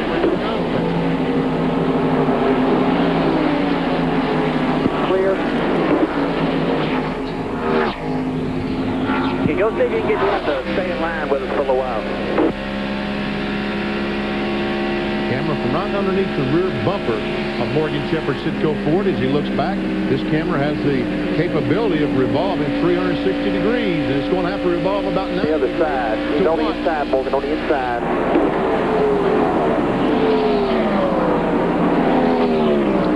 like Eddie would a minute ago. Talking to their spotter, Morgan Shepherd's spotter, saying try to get a 31 to stay in line with us so we can use the draft, but that's not going to happen as Ward tries to make the pass on the inside. Morgan Shepherd has a sponsor next year, Sitco. Ward Burton and that team does not have a sponsor, so he needs to pass Morgan a lot more than Morgan needs to pass him. Good point. So while they're running side by side, Rusty Wallace is going to move away from them. This battle for ninth spot, Rusty Wallace and 8th, beginning to pull away a little bit as they run side by side, and Burton gets a little bit slide, a little slippery up there in turn 4. Stay behind me a little bit. He can show him he's on the other building. The spotters are in 2 different locations here, and that's what he was saying. He couldn't get to him. He was over on the other side, so he would talk to his spotter if he could get to him. Now, John Andretti had a great run going, was running second, third, and fourth all afternoon, but now is back in the garage area, unfortunately, with Bill Weber. Bill? And a pat on the back from his dad and from his car owner. We talked on Father's Day, man. You had a great finish here, but not today, John. What happened? We broke something in the motor. We're not quite sure. We can't complain about anything. We got great motors. It was a great day for our team. Got up there and led and did it under green and did a lot of things. You know, I mean, the car's really coming around. The team's really coming around, and we'll hope to get Kmart and Little Caesars in Victory Lane before the year's out. You picked the strongest car out there. Now that you're not out there, can you tell us who might see Victory Lane later today? I'll tell you, I don't know. I think Bill's real strong. 10 car, for some reason, they're slowed down after the pit stop, so I don't know if they made a wrong adjustment. But 28 car sure closed up on us and got up in there, so I think they got something for everybody right now. Smile from John Andretti. He's out of the Goodwrench 400. It's really good to see these. Morgan said, I'm going to let him go. Yeah, they're losing too much time running side by side. They needed to single out whichever one. They ran there for a while side by side, and neither one of them would give, but it finally came time. And so Morgan, he made the decision because they were losing lots of time. There's some cars back there that were catching up to them that were pretty far behind. Derek Cope coming up there. Derek's running in 11th place. Back up 4th, 5th, and 6th. Here is Rudd in the car number 10. He is in 4th spot. Sterling Marlin is 5th. And Kodak Phil Chevrolet and Gordon in 6th position. Jeff Gordon has told his crew members that the car is a little bit too tight right now, so they'll have to adjust on that the next time they make a pit stop. And we'll listen in on Ricky Rudd's radio, talking with his spotter and crew chief Bill Engel. Derek started 17th in our Fran Field summary. He is the leader. Gordon started 21st in 6th position, trying to go for 5th. But with a tight car coming off of those turns, it just push up just a little bit with you there. It was hard to make mistakes. Michael Walker said he started 25th, but he actually started 42nd because of that problem on the first lap. And Earnhardt, we are told, is headed for pit road. Yes, the roof cam on the Goodwrench Chevrolet, an unscheduled stop for the 7-time Winston Cup champion. Did he have a tire going down? He probably hasn't said anything because our people haven't said anything to us. And no, it's not a tire. There's something else. They're looking going under the hood. Yeah, we see some fire coming out the exhaust pipe of the right side. John Kernan is there. John, what's the problem? Something happened in the engine. All right, well, I just heard it from Richard Childers. Something happened in the engine. A lot of smoke coming from underneath the hood of the Jim Goodwrench Chevrolet. And they think it might possibly be the camshaft, something internally. But what a bad break for Dale Earnhardt. He was running in the top 10 all day long. Andy Petrie and the crew are just... well, they're beside themselves right now as they start to push. Petrie's trying to push Earnhardt's car back, but no, now they're going to take a look, check it out, but it looks like it could be terminal for the Intimidator.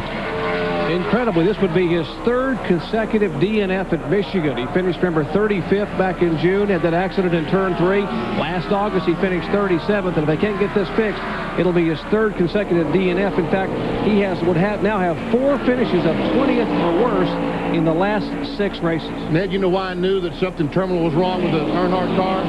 about that? Because he was speeding down pit road. Oh, okay. He didn't slow down to 65 miles an hour, so he knew that he would not be going back on the racetrack to be penalized by NASCAR. Hey, guys, here's a car that's on the move. Rick Mast in the Skoll Classic Ford has now moved up into 9th place. He is just motoring right on up through the field.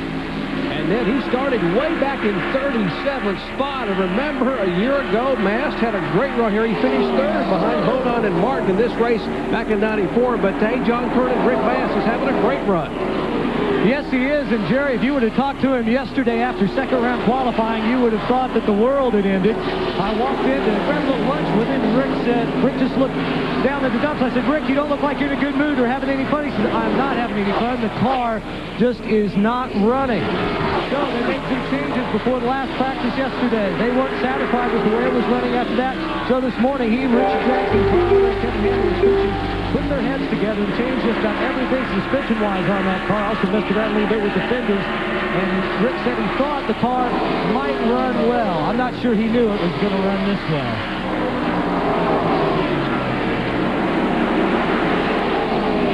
Rick Mast being shown at 9th position. Now, once again, there, if you're just joining us, Dale Earnhardt has something gone inside the engine. Apparently, we'll have to park it here. And if you've just joined us late, Mark Martin, who was in 3rd place in the point standings, has also parked it. He's in the garage area, so our 3rd and 4th place cars in the Winston Cup points will probably both get D and Fs today. Now, what about our point leader? There is Jeff Gordon's car number 24. He had just gone by Ricky Rudd just a moment ago. In fact, in the last several laps, he has passed Sterling Marlin and Ricky Rudd. He was battling, you remember, Marlin here not long ago. And here's how he did it on Rudd. Boy, that looked easy. Just turned her left.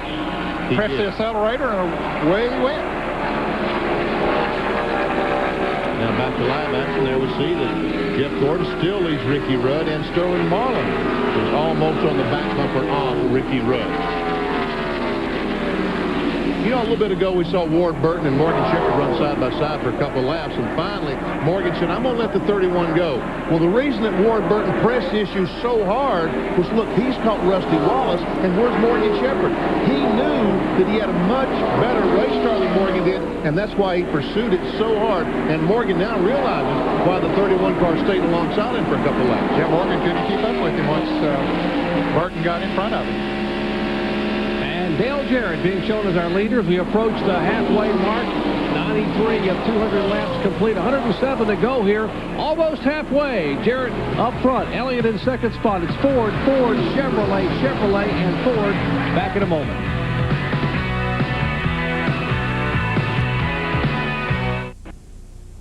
It's our 20th year anniversary celebration only at Harbison Swanston RV. Harbison Swanston RV, Central Florida's #1 RV dealer in motorhomes, fifth wheels, travel trailers, sales, parts, and service. Save thousands now on all 95 models like Winnebago, Coachman, and Fleetwood. We have the largest selection. 2 locations, Holiday, Clearwater, Florida on US 19. We'll see you at Harbison Swanston RV. Customer satisfaction guaranteed. Oh, doggone it. Is that you, neighbor? Yes, it's me. Oh, for a minute I thought you might be a thief in the night. No, it's air conditioner. Now, Tim, you really ought to call Tri-County Air Conditioning. Oh, at this time of night? Oh. Tri-County has no overtime anytime and emergency installation. Yeah, well, who needs that? Especially since I know that it's only this little wire right here.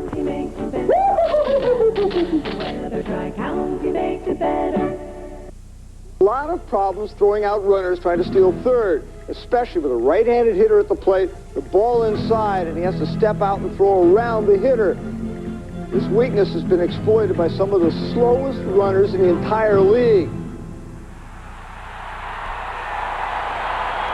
That's not to say the Cecil Fielders of the world ought to start testing his arm. Boomer, the last time the Tigers had a base stealer was Ron LaFleur.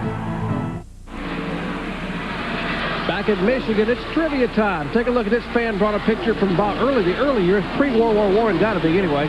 And who is that, Ned? I don't know. Surely that can't be Benny sitting inside of that car. But I'll bet it is. Is that GBP? Sure is. Mount Clemens Speedway. That looks like about a 58 Ford to me. Yep. So it was after WW2. Yeah, exactly. Mount Clemens, Michigan Speedway. That was Benny Parsons' the early years. field summary. Take a look at Dale Jarrett, our leader. And once again, on the right side is where these cars started. Rusty Wallace started 24th, now 7th. Morgan Shepherd started 28th, now 12th. Rick Mass started 37th, now 9th. That's pretty strong, isn't it? Hey, yeah. Michael Waltrip started 42nd. He's 14th, so Bud Strickland making a move up to 17th spot. As you can see, there are 21 cars on the lead lap. And we see Dale Earnhardt, the Goodwrench Chevrolet, out of competition. And Kenny Schrader, the Budweiser car, ran out of fuel like they never got it started again. He's back in 34th. And there is a fellow who hasn't had any problems so far today. He had some problems this afternoon about 4 o'clock, Ned, but since then everything's been okay. Yeah, it did. Well, about 4 o'clock, everything was looking great on that back tool forward. Pulled into Victor Lane and celebrated and all that kind of stuff, and then got disqualified. Well, he went from winning the Busch race to happy hour to unhappy hour after being shuffled back to 42nd. There's the interval. That was the leader, Dale Jarrett. And here's Rusty Wallace back in 7th spot. Now, Rusty trying to gain on him. One guy isn't going to gain much. Oh, smoker, Derek Cope, the main and tail car, and Earnhardt is with Bill Weber. And Dale is looking under the hood of the Goodwrench Chevrolet, and now he turns over here. Champ, I know you're disappointed. What happened? Well, we feel like it's broke a timing chain or gear or something up in the front of the motor. They just diagnosed it as that, but the car was running pretty good. It was a little tight. Jim Goodwrench service car is doing great, but we can't have no luck at all here in Michigan this year. You haven't had much luck here. We head back to the short tracks next week, Dale. You'll be happy probably to get back there. Well, we will. We'll get to go out and win some races. This championship's starting to stretch out on us, but we still going to give it all our all, and it's not over till it's over. Well, that's Dale Earnhardt, and he's still looking for some points. He's not going to get many here today, though, guys. Well, he'll register his 4th finish of 20th or worse in the last 6 events, and that hasn't happened, I don't think, ever for Dale Earnhardt. So not a way to win a championship, trying to catch up when you can't finish. A tough break for Earnhardt, but Dale Jarrett talking about turning around a year. First half of the season, miserable for Jarrett and the Robert Yates team. They just couldn't catch a break. All they were catching was bumpers and fenders from other race cars in early laps and getting involved with some accidents. But this is the same car they won with at Pocono and the same car that finished 3rd at Indianapolis.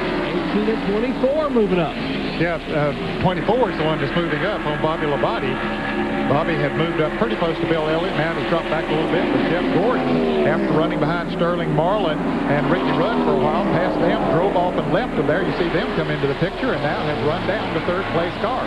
Gordon and 28 is slowing down. In turn 1, very, very slow. There he is on the bottom of the racetrack.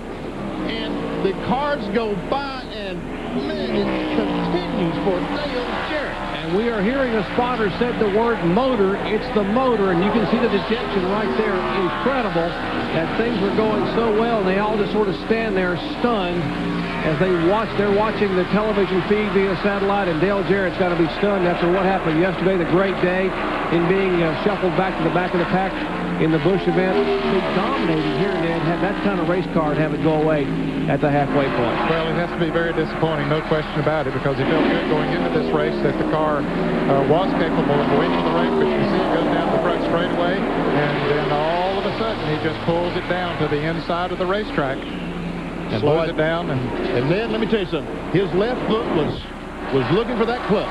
Yep. Because when that motor broke, he wanted to get the clutch in so he would stop the engine from turning over and breaking those pieces coming through the block and putting the oil under the tires and maybe spinning the car down in turn 1. So when something happens, man, you're hunting that clutch as fast as you can. And now here's our leader, Bill Elliott. Pit stops are starting to pick up a little bit here after that caution flag back on lap 58, so they've run about 40 under the green. And here is Ricky Rudd, a little bit early considering he ran almost 50 laps, or did run 50 laps on fuel the first time. In fact, you wonder if they did get it full of fuel because of that problem they had. I'm sure they're concerned, very, very concerned about that. And we are told that possibly some of the others won't pit for at least 8 laps. Let's go to John Kernan. Well, remember, Ricky only got fuel under green as they swing around to the left side to complete a 4-tire change, no adjustments. Whenever the caution came out, everybody else came in for other tires and fuel. Remember, they went in underneath the deck lid to try and fix the vent hose because they were having problems getting fuel in it, and no one stuck the can of gas up, so they are about 7-8 laps behind. behind everyone else. We'd expect Elliott in probably about 5 to 6 more laps. Well, we'll wait for Bill Elliott to come in and pit. Fans enjoying a beautiful day here in Central Michigan. NASCAR Racing Winston Cup stop. It was here, at this place and this moment, when Pontiac became Pontiac Excitement. What do you think she'll do? Well, let's just see.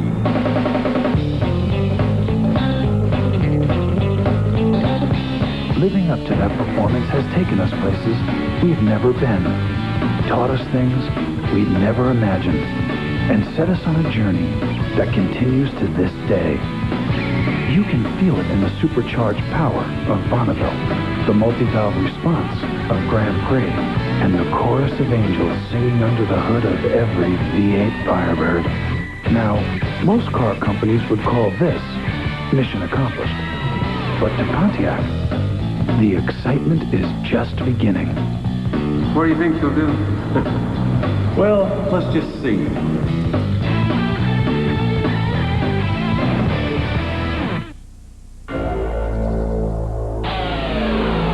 Young guns of racing.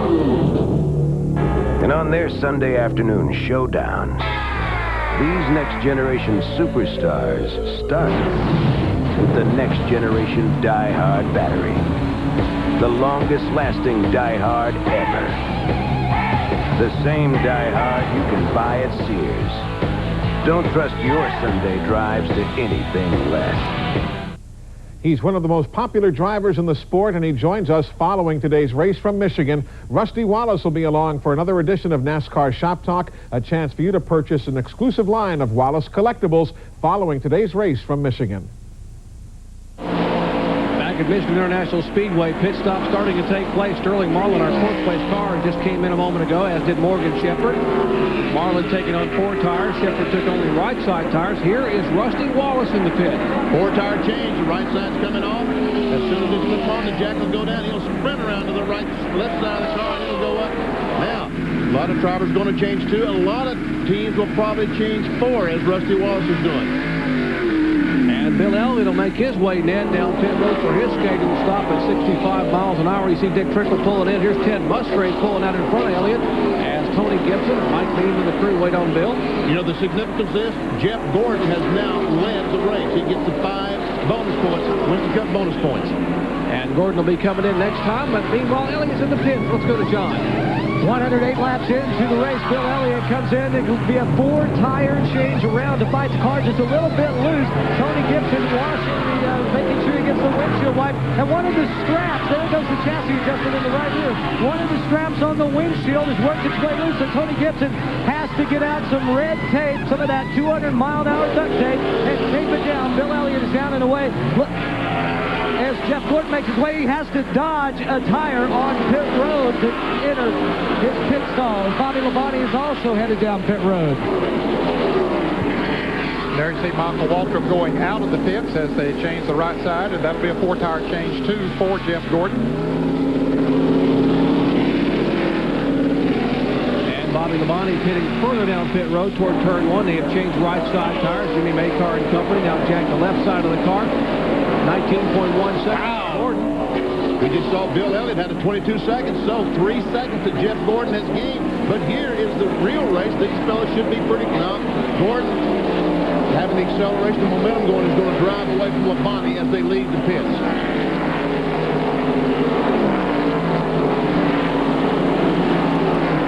As a matter of fact, we'll watch, and the 10 car of Ricky Rudd is probably going to come out of this field running about 3rd place. Now watch, we worry about him getting the thing full of fuel. Watch the catch can man start shaking his head. Now at the very back of the car with the tied cap on, he will start nodding his head. That means that the car is full. Yes. So now the catch can is working. They're getting the bin open, and the car is full of fuel. And when he nods, yes, it's full, Bill Engel hits the radio and says, drop it and go. 40-10. 40-10. That was the last time that Ricky Rudd ran the last time around the racetrack. 40.10 seconds. That was Bill Engel, the crew chief, talking to the tied Ford Thunderbird driver and car owner, Ricky Rudd. We can see just how close he is to Jeff Gordon. So it was a good move on Bill Engel and the guys' part in making that early pit stop. Well, pit stops are complete. We've got green flag racing action. We'll have more of it when we come back after this. What, is this your idea of excitement? Let me tell you about exciting, okay? Driving around a racetrack at over 200 miles an hour, that's exciting. These are just flakes. Well, what do you think? These are really good. They're crispy, too. Really? Yeah, they're mighty good even with nothing on them. What are they? Hey, Charlie. Yeah. Kellogg's Corn Flakes? How could I be so dumb? You got 500 miles to think about it. Kellogg's is proud to sponsor NASCAR champion Terry Labonte. If you don't replace your air and oil filters regularly, you might as well drive your car off a cliff, because dirt can really mess up an engine. Fram Extra Life air filters and Fram Extra Guard oil filters keep out dirt best to protect your engine. Fram, America's #1 premium brand. Pay a little now or a lot later. Buy any 2 Fram filters and get your favorite officially licensed NFL team cap for $1.99. Dearly beloved, we are gathered here today. This is dull. Doesn't have to be. And now the starting lineup. That groom from Texas, Billy Clyde Humphrey. And its bride, a 5'6" debutante from Alabama, Nell Peterson. The Humphrey wedding brought to you by Miller Lite. When you've got the great taste of an ice cold Miller Lite, life is good. The vows are up. I do. I do. And they're good. Whoa, Nelly. That was beautiful, man. He's the most, tenacious guy I've seen on the court, and that's what makes him, the champion that he is. Goran, you never know what to expect from him.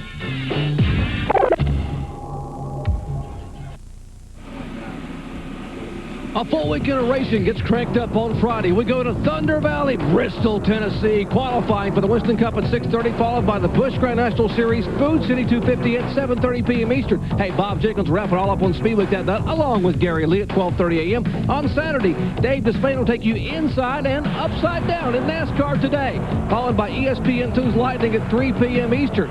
All the short track action. Hey, back with NASCAR Today, 7 p.m. Eastern time, followed by the Goodies 500 Winston Cup guys. Get it on at the High Banks of Bristol. Sunday, 7:50 a.m. Eastern time, the Grand Prix of Belgium wraps up a weekend of speed on ESPN. Can't wait to get to Bristol, Tennessee, Thunder Valley up there in Larry Carrier's facility. Take a look. Now, let's analyze some of these pit stops here a moment ago, guys. We see that Bill Elliott came in on lap 107, 46.5 seconds. That's basically the time he came into pit road to the time he left pit road.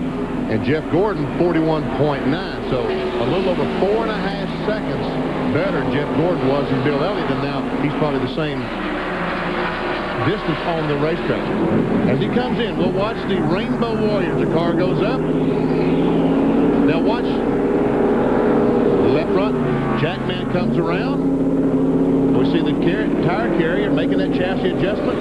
They roll the tire to him. The guy making the chassis adjustment normally would come around and hand the left front guy the tire, but since he was making the chassis adjustment, they rolled the tire to him. Boy, that wheel exchange is really slick. He didn't have to even stop that tire. It just rolls right into position and just starts zapping those lug nuts, left front tire. Junior Johnson is about as good as anyone I've ever seen rolling that tire to the left front guy.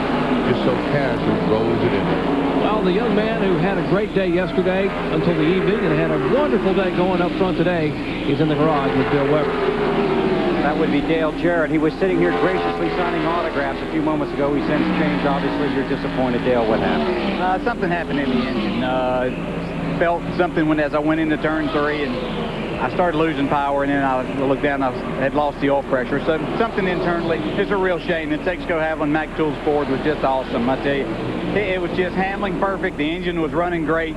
We weren't abusing it, turning too many RPMs or something. It just wasn't meant to be our day. You drivers really ride an emotional roller coaster. You have been on the highest high and the lowest low in the last 24 hours. I tell you, yeah. If you get bored with something, just get involved with NASCAR racing, because you can go up and down. But I think the thing that I've learned more this year is kind of keeping an even temper about everything. We had a good race car, led laps, got our sponsor some exposure, felt like we could have won the race.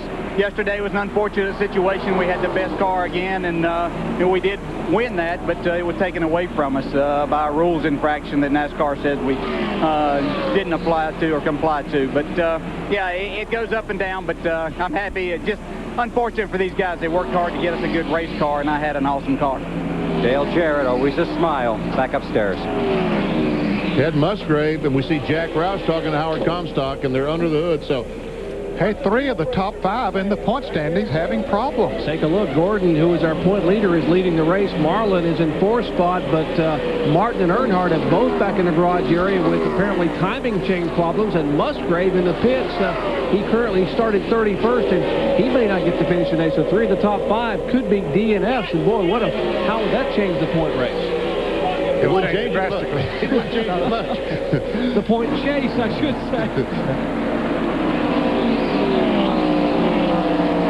And Rusty Wallace likes, no one likes seeing the driver have trouble, but then again, if you're trying to get up there, you want to get every opportunity you can. Rusty Wallace showing back in 6th position. He and Elliott 5th and 6th. They're running nose to tail, 2 Ford Thunderbirds. Looks like that Rusty's been adjusting on his car during the pit stops. It looks like right now that Rusty has his car running pretty doggone well. Bill Elliott been awfully strong. Rusty Wallace has caught him. There's the leader of the race, and 18's coming. Yeah, Jeff Gordon got caught up in some heavy traffic there, and you can see he got by a couple of the cars. Jeff Burton in the car number 8, he went around him. Jeff being shown 3 laps down in 27th position. Now trying to put a lap on Mike Wallace, the car number 90. And the scoring is showing him in 19th position at the moment. There we see him going by at leg speed, the 18 car, the Span car. Yeah, Jeff Burton in the Rebecca's car ran out of fuel. Remember, they had to push him down the pit road and never got the car started. Yeah. 80 laps to go, and Jeff Gordon is the leader. Boris Gillette didn't have his good race car here, the one he tore up on Friday in qualifying when the rain showers hit. But, hey, the backup car not doing very poorly here, starting back in 24th and leading here at MIS. Back after this.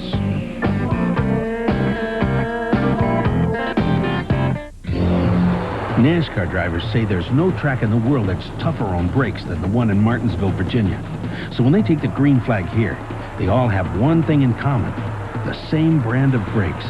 Because without them, you can't come down this straightaway at 120 miles an hour and still make it through the turn. So which brand do NASCAR drivers use to get them through 500 laps at Martinsville? Performance Friction Carbon Metallic. And we stock them at AutoZone. You want to know how to choose a motor oil? Take a ride to your local garage and see what the mechanic puts into his own car. Fact is, of all the brands of motor oil, more ASE certified master technicians choose Valvoline for use in their own cars and trucks. So before you buy a motor oil for your car, know the one more top mechanics put into theirs. Valvoline, the #1 choice of America's top mechanics. What's with a bib? It's not a bib. It's a napkin. Looks like a bib. No, you know, I don't want to get stuff all over me. Well, then why'd you get that Western Whopper? I mean, it's got bacon, cheddar, barbecue sauce. Because I refuse to live my life in fear. But you live your life in a bib. It's not a bib. It's not a bib. The flame-broiled Whopper, now with cheddar cheese, hickory smoked bacon, and barbecue sauce. The Western Whopper, for a limited time at Burger King. See? Look at that. Works. What's that? That's breakfast. To play baseball at this level, you need something more. A burning desire to be the best at what you do. To find within you the power to overcome all obstacles. The will to fight on when it looks like there's no way to win. You also need to finish your homework. Eat your vegetables. Clean up your room. Take out the trash. And be nice to your sister. The Little League World Series. Coverage begins tomorrow at 1 on ESPN.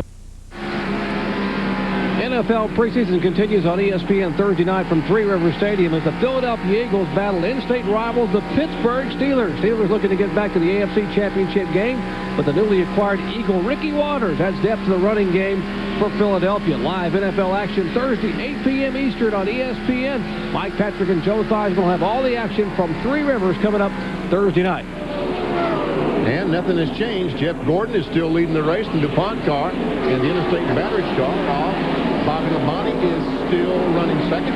Right up in front of them was Jimmy Spencer. He's being shown in 17th place. He's the last car on the lead lap. 17 cars now on the lead lap. So Spencer trying to stay in front of them, stay on the lead lap. They just passed Dick Trickle a little bit ago. He's in 18th place. There's Sterling Marlin in the 3rd position. And we understand that maybe Morgan Shepherd has dropped off the pace in the Citgo Ford. Morgan is being shown in the 11th position. Just keep rolling long and then let us.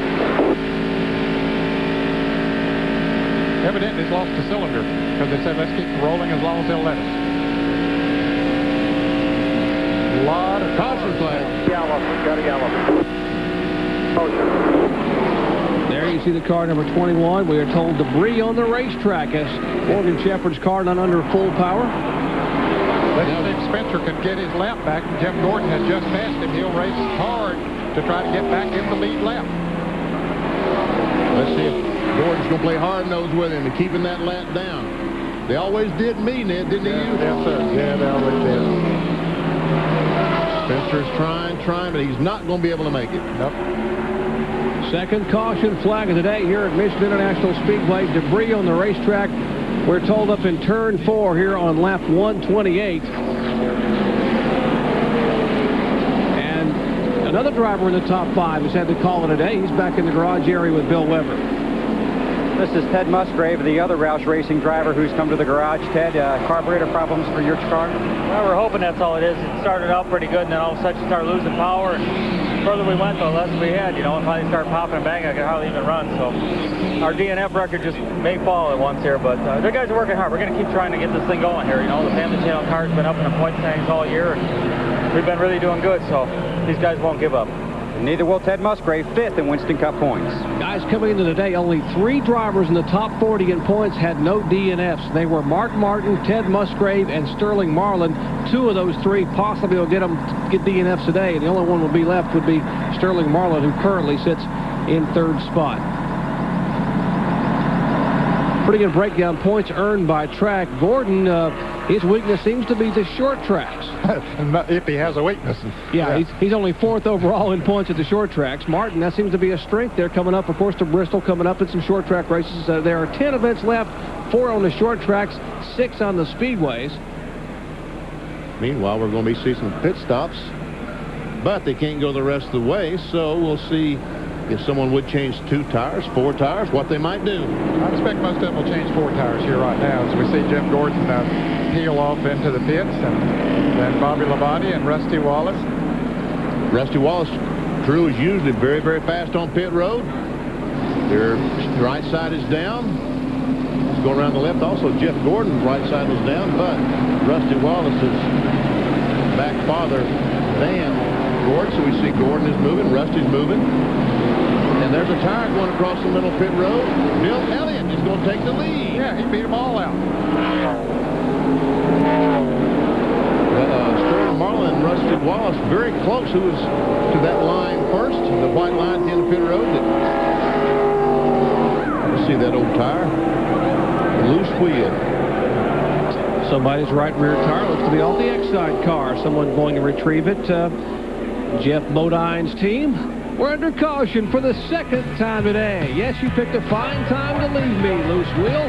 Back with more from Michigan in just a moment. It's our 20th year anniversary celebration only at Harbison Swanston RV.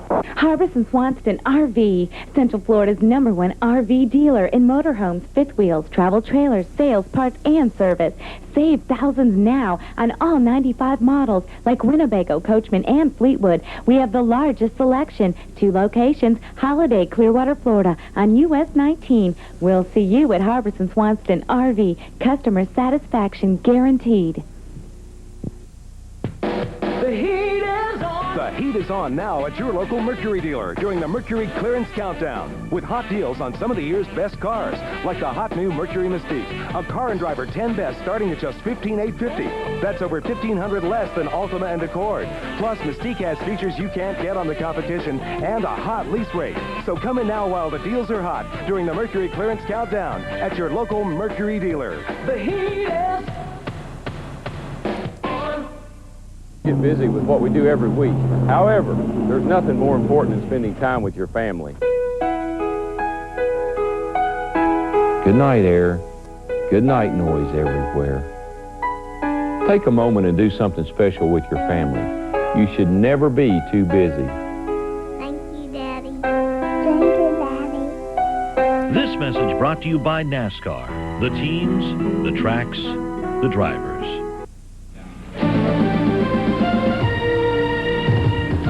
Track Facts are brought to you by Quaker State, the intelligent oil for longer engine life.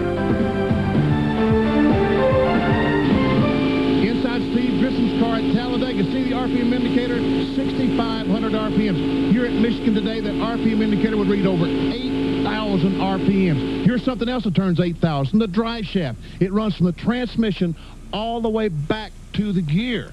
And this baby is 50 inches long. You have to be very precise with something that turns that fast. Okay, the first thing we do is take the drive shaft, install it in a lathe, and spin it over to make sure that it doesn't wobble, because you can imagine at 8,000 RPMs, this thing would be like a jump rope in no time. So, Roger, spin this baby. Anything within 10 thousandths is acceptable.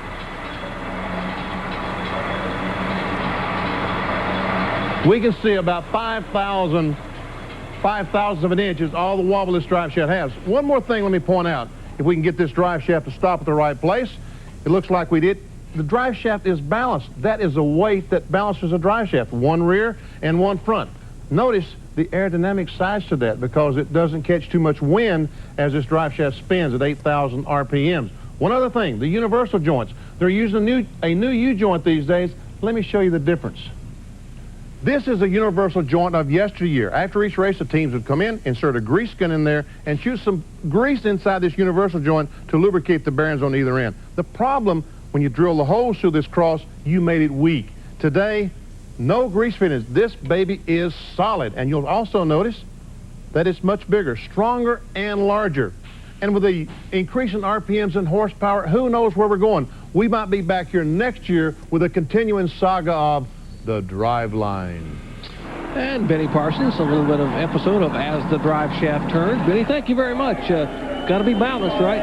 Quite well. You're a firm believer that bigger is better, right? Got to be balanced, and bigger is definitely better. Well, we're under caution here. Thank you very much. Capacity crowd here at MIS enjoying exciting Winston Cup racing action. We'll be back. When traffic congestion changes, the threats to your car's engine change. That's why Quaker State has engineered intelligent oil. Oil that senses the changing threats in your engine and adapts its own molecular structure for continuous protection. So whenever the driving conditions change, so does Quaker State, the intelligent oil for longer engine life.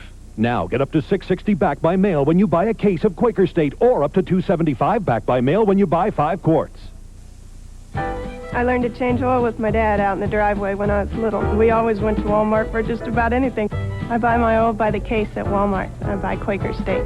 I use 10W30 in the winter and 10W40 in the summer. I have a drain pan that the oil goes right into. I put the lid on and take it back to Walmart. It's real easy. They recycle it for me. My husband bought me some ramps for Christmas so that I would change his oil when I change my oil. Change his oil? He must be kidding. In Normal, Illinois, Gene Goebel is popular with folks who need their car fixed. He does good work, and he doesn't charge an arm and a leg. Because when he needs auto parts, Gene buys a lot of them at AutoZone. You see, the prices are low every day at AutoZone. So a lot of good mechanics like Gene just pass the savings on to their customers. Plus, they can still get the best quality parts. Sure, they know how to do the work right, but they also know how to save money doing it at AutoZone.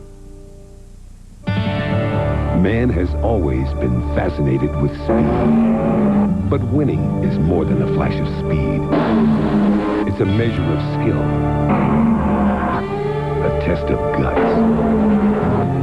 That's why the true spirit of NASCAR lies not in the machine, but in the man who drives it. We're proud to be part of this great sport. Busch, the official beer of NASCAR. After a 5-lap caution flag, the green has just been waved to Bill Elliott, who was at the point of the field, head of the pack. He came in and only changed 2 tires, changed 2 right side tires, and leads him out of turn 2. It looks like Dick Trickle is trying to get his lap back on the inside of Elliott down the back straightaway. He's got a good run going in the Quality Care Ford, and he does get back in the lead lap. Only 2 cars are 1 lap down. That is Dick Trickle and Jimmy Spencer. Then everybody else behind them is 2 laps, 2 or more, I should say. And here's Mike Wallace trying to come down to the inside of Elliott. You saw Mike Wallace, the 90 car inside of Gordon. He is 2 laps down in 19th spot. And Jeff Burton's Ray Betts' car moving inside of Elliott. He is 3 laps down, and the car number 8 being shown back in 27th position. I might mention the fact that Morgan Shepherd stayed out on the track, didn't make a pit stop until he led the race a lap. We had pointed out that he was having trouble with the Citgo Ford, and they were going to stay out there as long as they could. He's not up to full speed right now, but very smart strategy on the part of the Wood Brothers. Left him out there, and he got those 5 bonus points. Race for 4th place, Ricky Rudd, the tied Ford, and here comes Rusty Wallace on the inside trying to get by. Sterling Marlin, the 4 cars. Rusty can't make it, slides up between the 4 and the 10. Now Sterling Marlin's going to try to find Rusty Wallace. Side by side for 5th spot. Behind them, Jeff Bodine would be in the 7th position. The Excite car just to the right side of your screen. And the car number 1 having a good run. That's Rick Mast. He's back in 8th position. Burns way back in the back, a 37 starting spot. There's the car number 1, the Skull car. Richard Jackson on the machine. And Ward Burton also having a great run. He's up in the top 10. And Michael Walker, who started at the rear of the pack, he's up in the top 10 now. I'm really impressed with Michael Walker. But here we see Jeff Gordon and Bill Elliott have been able to get by Dick Trickle, and now they're nose to tail for the lead. 94, the McDonald's car, the leader. The 24, the DuPont car in second, and that's not going to last long. Well, Elliott was the leader and still may hang on as our Budweiser race recap up there. Elliott has led 25 of 132 laps. Lead changes 13. Well, may make that 14. There have been 2 cautions for 9 laps, and the average speed over 161.470, and make that 14 lead changes as Gordon now takes the lead. Lap leaders, Bud, Garrett, Elliott, Bobby Labonte, and Jeff Gordon, as well as 2 other guys, John Andretti and Morgan Shepherd, have led a lap here at Michigan. Rusty Wallace on the inside of Ricky Rudd takes that spot away, and Sterling Marlin comes out as well. And folks, we don't see this much attrition normally at a Winston Cup race. A lot of cars out of the race today. You see Mark Martin out, John Andretti, Dale Earnhardt has parked it. Dale Jarrett, who led the halfway point, by the way, here, and got the $10,000 from Gatorade, and Joe Nemechek out of the race. So a lot of attrition involving our cars in the top 5 in the points. So Ned, that'll ease the pain just a little bit. Dale winning that $10,000 Gatorade money today. Yeah, that will certainly help ease that pain of falling out while leading. And here's Bobby Labonte, dips down on the inside of Dick Trickle, trying to get up there to the leaders. Bobby and the Joe Gibbs Interstate Battery Chevrolet won here in June. 30, leader flat. Clear. Somebody told them that they ran a 40-30, and Rick Mast is about to crash up in that high side. He doesn't do a good job, Rick. He lost a lot of positions on the racetrack. Now he's got to go back and try to get them back one at a time. Yeah, he was up there, what, about 7th, now he's 11th. We wonder if something happened. Here comes Jeremy Mayfield, or maybe he just got high. And when you get high like that and almost crash, you got to drive easy for a lap or so. I guarantee you. Didn't know if he had a tire going down or what the deal might be. He lost them wholesale, but gave them back one at a time. And Jeremy Mayfield, it's great to see this young man up running as well as he is, gaining that valuable experience. And trust me, he's getting some good experience today. He's still on the lead lap, Benny. Oh, crash spot. Rick Mast has crashed up in 1 and 2. You wonder if maybe he did have a tire going down or something. I think that was Rick Mast, wasn't it? Is that Rick? Yes, Mast, the car number 1, the Skull car. The car abruptly veered to the right in turn 1 and 2 on the last lap when he lost those spots, and now he has tagged the wall. Looks like the left front tire's flat, or the left sides are flat. Anyway, the race back to the line. Here we go. No car gets her lap back, and it's Elliott and Labonte, and Rusty Wallace has moved up to 4th. 3rd caution flag today, lap 140, and there is Rick Mast sitting in the middle of the racetrack. See, the cow flap is up on the car. Let's watch as Rick Mast goes down in the corner. He's a little bit too high, I believe, Ned. Probably got up a little bit in the loose stuff. And we see the roof flaps go up, and also the cow flap comes up and sticks up, and some pretty heavy damage to the rear of the car. Yeah, tough break for Rick. He was having a great run here today. Another angle, looking at it from across the turn 2. You see him up between turns 1 and 2. You can see that back end just went out from under him, and then into the wall he goes with that left rear quarter panel. And one more angle of this incident involving Rick Mast. He's up in the second groove. What do you think, Ned? You're just a little bit too high. Looks like he's right there, a little bit too high, and he goes up. Yeah, it might have been just a foot too high or something there, or I still wonder if maybe he had a tire going down. You got to believe that the lap prior to that, when the car veered abruptly to the right, he nearly lost it. There's a negotiating going on here in the pits now. The 28 car, Texaco guy on the right. They're out of the race. I think you're talking about tires. Talking about some tires. Evidently, somebody's looking for some kind of particular tires. I don't know if they're looking for used ones or whatever, but Rick Mast walking away from the car, so obviously he's okay. And leaders did not pit. Rick Mast trying to duplicate that top 5 finish here a year ago when he finished third. And the leaders not coming in under the third caution flag of the day. Bobby Hamilton and the 98 car, Jeremy Mayfield, did come down pit road. Also, Ricky Craven, but who knows? Could be a strategy move by the 43 to 98. We'll find out when we come back as Jeff Gordon leads here under the third caution flag of the day.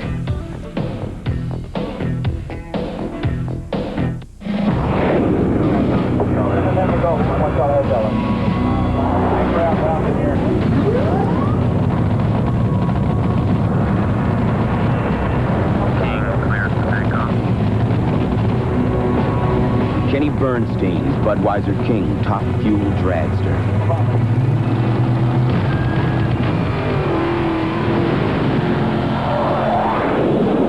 Who says you need wings to fly? It was here, at this place and this moment, when Pontiac became Pontiac Excitement. What do you think she'll do? Well, let's just see.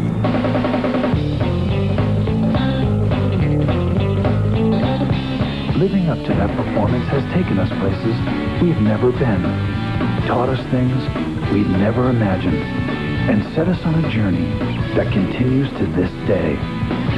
You can feel it in the supercharged power of Bonneville, the multi-valve response of Grand Prix, and the chorus of angels singing under the hood of every V8 Firebird.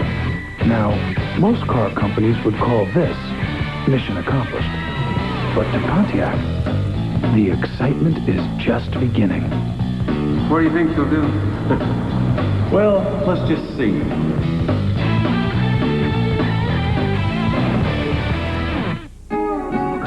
Nobody undersells Western Auto on name brands. To make sure, we price check the competition daily. We even offer an unbeatable low price guarantee. Check our serious savings on Castrol Syntec motor oil. Just $3.39 a quart after rebate. Castrol Syntec protects in ways other oils can't. Hey, for name brands at no name prices, get serious. Get Western Auto. Western Auto.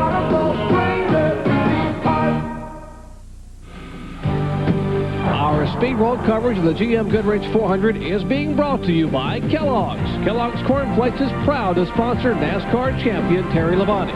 By Firestone, America's tire since 1900. And by smooth Busch beer and easy drinking Busch Light. Busch, the official beer of NASCAR. We're under caution here at MIS. Third caution flag today coming out on lap 140. There is Jeff Gordon. He is being shown as our leader. They did not pit, and here's the reason for the caution. On the outside, Rick Mast to Skoll forward. Backs it around, goes up, and smacks the wall with the left rear. We see the cowl flap. I mentioned the cowl flap coming up. One reason that they have the cowl flaps there is to relieve the pressure under the hood of the car so it doesn't pop the hood off. And these cars spin around backwards. And there's the, hey folks, hi. I see that guy from Cadillac, Michigan down there. Man, hey there, how you doing? Beautiful day for racing here. Great crowd on hand. Here's how they're running the field summary top 15. Gordon Elliott, Bobby Labonte, Rusty Wallace, Sterling Marlin in the top 5. You see Rudd, Bodine, Burton, Waltrip, Labonte, Hamilton, Mayfield, Strickland, Shepard, and Craven Those are the 15 cars that are on the lead lap. Yeah, it says Michael Waltrip started 25th. In fact, he started 42nd as we see the next 30 cars. Ted Musgrave going back on the racetrack. And 31 through 42. Look at the outs there. That's got to hurt. Jarrett out, Earnhardt out, Martin out. Andretti had a good run going. He's out. And as you mentioned, Ted Musgrave said he had a carburetor problem. They were going to change the carburetor and get back out so he can pick up some points today.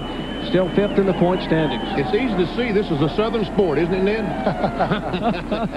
They are packing them in here in the Irish Hills of Michigan. Standing room only. Great crowd and great action. Back in just a moment.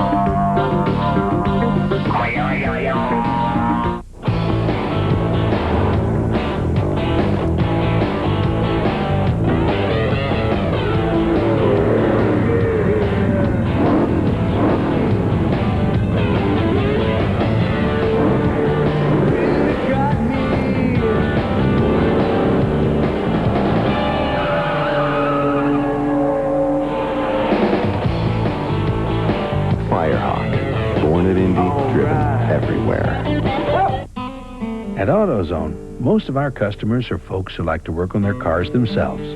But the ones who come in most often are those who work on cars for a living. Guys like Ed Graven. Now, Ed's garage is in Ogden, Utah, where most of the time you'll find him pulling an engine or sliding under a car. And just about every day, he drives past a half dozen other parts stores on his way to AutoZone. Because Ed knows that when it comes to getting the right part for the right price, there's just no place better than AutoZone. When traffic congestion changes, the threats to your car's engine change. That's why Quaker State has engineered intelligent oil. Oil that senses the changing threats in your engine and adapts its own molecular structure for continuous protection. So whenever the driving conditions change, so does Quaker State, the intelligent oil for longer engine life. Now get up to $6.60 back by mail when you buy a case of Quaker State, or up to $2.75 back by mail when you buy 5 quarts. Back in Brooklyn, Michigan, under caution for the 3rd time today. Lap 140, we're seeing a little bit of faking on the racetrack. Will they pit or won't they? Hey, it's going to be a 144 when they come by. Lap 144. Ned, can they run 56 laps? There might be 1 or 2 of them out there that can, Benny, but I don't believe if you're running hard, wide open, I just don't see they run that far. Okay. That's 112 miles, guys. We'll see. Yeah. 56 laps. Boy, can they do it? Boy, Gary Nelson will crawl inside that fuel cell if someone makes it 112 laps. Elliott, looks like he's coming in. Get ready to crawl, Gary, because here comes Bill Elliott, McDonald's Ford. He's going to pit. There's the car, number 94. 7-time winner here at Michigan. 6-time pole sitter. Winningest active driver at 65 miles an hour. Hey, there's Terry Labonte as well. But meanwhile, John Kernan, Bill Elliott's headed toward you. And we're told it will be a 4-tire change in fuel for Bill Elliott. As far as whether they can go the rest of the way here on fuel, boy, that's doubtful. We don't even know if they're going to try. Mike Beam just kind of smiled at me when I asked him that question. But Bill is in. Bill coming around to work on the left side. We have heard some rumblings down here on pit road that Bobby Labonte could, in fact, go 55 laps on the tank of fuel. Bill Engel rolled his eyes at that. But Bill Elliott gets his quick service. He is down and away in 19.1 seconds. And I will check with Mike Beam. In fact, Mike, come here. You can't make it the rest of the way, can you? Guys. That means they are figuring on trying it. Well, whether they can make it or not, they may. What do you lose? You got to give it a shot. Well, I mean, they're giving up a lot of track position, and they're getting back there where they stand a chance having a wreck, but they also stand a chance winning the race. Yeah, and when he made his last pit stop, he only took on 2 tires. That's what put Bill Elliott up front. He got that track position, but he had been passed and was not that competitive. So, you know, where he was going to finish in the top 5 or something. So I think it's a good gamble. Jeff Gordon, our leader. Bobby Labonte running in second, still under caution while they're cleaning up the track over in turns 1 and 2. And Gordon looking low. Here are the Rainbow Warriors. Now they've got only. Here comes Bobby Labonte. And Gordon wants to. He wants to. No, he did not do it. Man, he wanted to come down pit road, and that's so bad. He did. I think they must have been telling him, no, don't come in, because he really wanted to. Let's go down to John Kernan. Bobby Labonte's headed towards you, John. Well, I don't have confirmation from his crew, but some of the other teams said, yeah, they hear Bobby Labonte can go 55 laps on a tank of fuel. So they will change all 4 tires, fill it up with fuel, clean the windshield. I mean, that is a long, long way, 55 laps. The left side tires are going up. What, Mike? Mike Beam's like hitting me in the leg, telling me something. They also make a track bar adjustment on Bobby Labonte. Be going green this time by. They finally get the lug nuts tightened. All the gas down, 19.4 seconds, and Labonte is headed back out to the racetrack. I got to go find out what Mike was telling me during that while I was on that pit stop. If it's something important, I'll let you guys know, okay? There's Ricky Fraven going out of the pits. He's still in the lead lap here. He had just made a pit stop not 2 or 3 laps ago, and so he came back in to top that fuel off, apparently feeling he might be able to go the rest of the distance. And not unusual, guys, that we see a fuel mileage situation here at the Michigan International Speedway. Man, I tell you, if Bobby Labonte can make it 55 laps and Bill Elliott can, those two are going to be fighting out for the finish if we stay green. Because these other guys are going to have to make a pit stop before this thing is over. There is Gordon, the DuPont Chevy backup car, started 21st. If you heard this story before, it happened early in the year at New Hampshire. He had problems on the first day of qualifying, started 21st, ended up winning the race. So it's a sort of deja vu all over again for Jeff Gordon and the Hendrick team. Great crowd on their feet enjoying the action as we close in on the finish here. Lap 147, that third caution flag today for 7 laps. We are back to green flag racing. Jeff Gordon the leader and Rusty Wallace in second. Sterling Marlin third. Ricky Rudd fourth. Jeff not having a lot of luck on the bottom of the racetrack, and here comes Rusty on the inside trying to take the lead.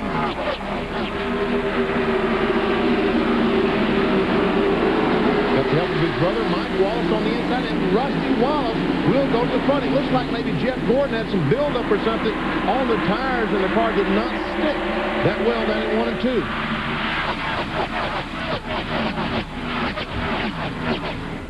This is the first time today that Rusty's led. First time today. He started back in 24th position. And back in June, remember that race back here? The Winston Cup event, the last 10 laps of the race, Rusty Wallace was probably the fastest car on the racetrack. Just around the lap, trying to make his way back to the front. Couldn't reel in Gordon or Bobby Labonte, so finished third. But Rusty leading here. He pulled in behind the Jimmy Spencer car, drafting down the back stretch. And now we'll see if Gordon takes a run at him, but no, he will fall back in single file. Well, there's Jimmy Spencer and Dick Trickle up in front of him. Both of those drivers are now back on the lead lap in 16th and 17th position. They'd love to see a caution. Jimmy Spencer about to go a lap down. They can't help it. Nothing he can do about it. Sterling Marlin back there in the 4 car. He's the 3rd place car, the Kodak Film Chevy. He's trying to reel his 2 in up there.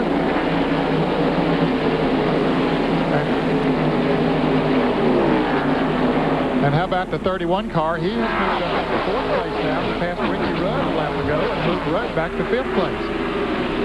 If you just joined us, Rusty Wallace being shown as our leader, started back in 24th position.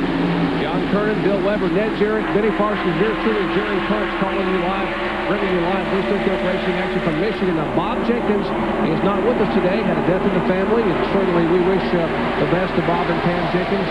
I'll be back next week in Bristol, Tennessee. Bob home watching, and certainly want to send along our condolences to Bob and his family. And Jerry Punch, of course, our anchor man here today. Happy birthday, Jerry. Thank you very much, Ned. They just keep coming around. Well, they just keep coming. They tell me I'm 15 years younger than you and Ned, Benny, because I heard you guys were 40. You're 25, right? All right, here we go. Looky here. Ward Burton. The Hardy Chevrolet just blowing by Sterling Marlin. And Jeff Gordon blowing by Rusty Wallace on the outside. Rusty trying to get by Trickle, got on the inside, and Jeff Gordon drove up on the outside. Here they come side by side, and Ward Burton is in 3rd place. Great run for Ward Burton as he contemplates his future. A lot of things been going on about where he would go next year. I think it's pretty well given that he'll leave this team, and he's not hurting his future right now. He is. Ward Burton, 33 years of age, started back in 15th spot in the Hardy ride. As you see now, Rusty Wallace has gone back around Jeff Gordon and now tries to crank Dick Trickle a lap down. But Trickle, he wants to stay in the lead lap. Rusty got loose.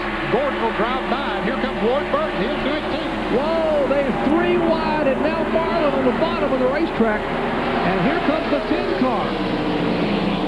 Boy, Rusty has got to be gritting his teeth. He was trying to get past Trickle to put him that lap down. His car got loose, and he passed him. I'm not now. He's finally in front of Trickle, but he closed the barn door at the horse car. Yeah, he's in fifth place. 4 cars got by. Goes from first to fifth and half a lap here at Michigan International Raceway. There's Marlin, who's back in third spot. The 4 cars. Ricky Rudd is fourth in the 10 car. Coming at you at 190 miles an hour. Yeah, folks, when they go into turn 1, that's the fastest point on the racetrack. They get up upwards of 200 miles an hour on this racetrack. Ward Burton looking to try to take the lead. He just wants Jeff Gordon to slip up. Jeff, just slip up a little bit, baby, and I'm going to the lead.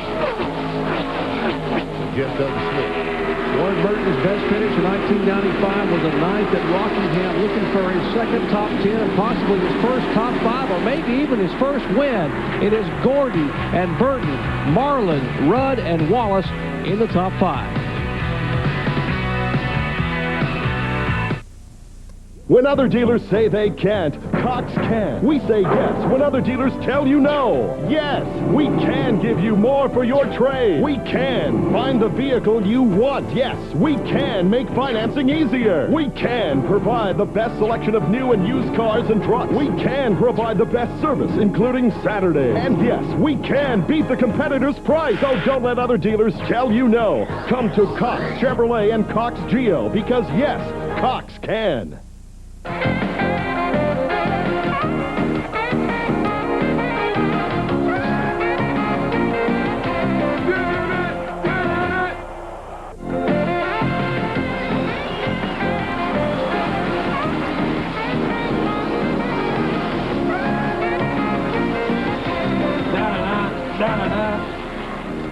Tune into Sports Center for a recap of all the day's highlights. Brought to you by Cox Chevrolet and Geo. Drivers in the sport, and he joins us following today's race from Michigan. Rusty Wallace will be along for another edition of NASCAR Shop Talk, a chance for you to purchase an exclusive line of Wallace collectibles following today's race from Michigan. Back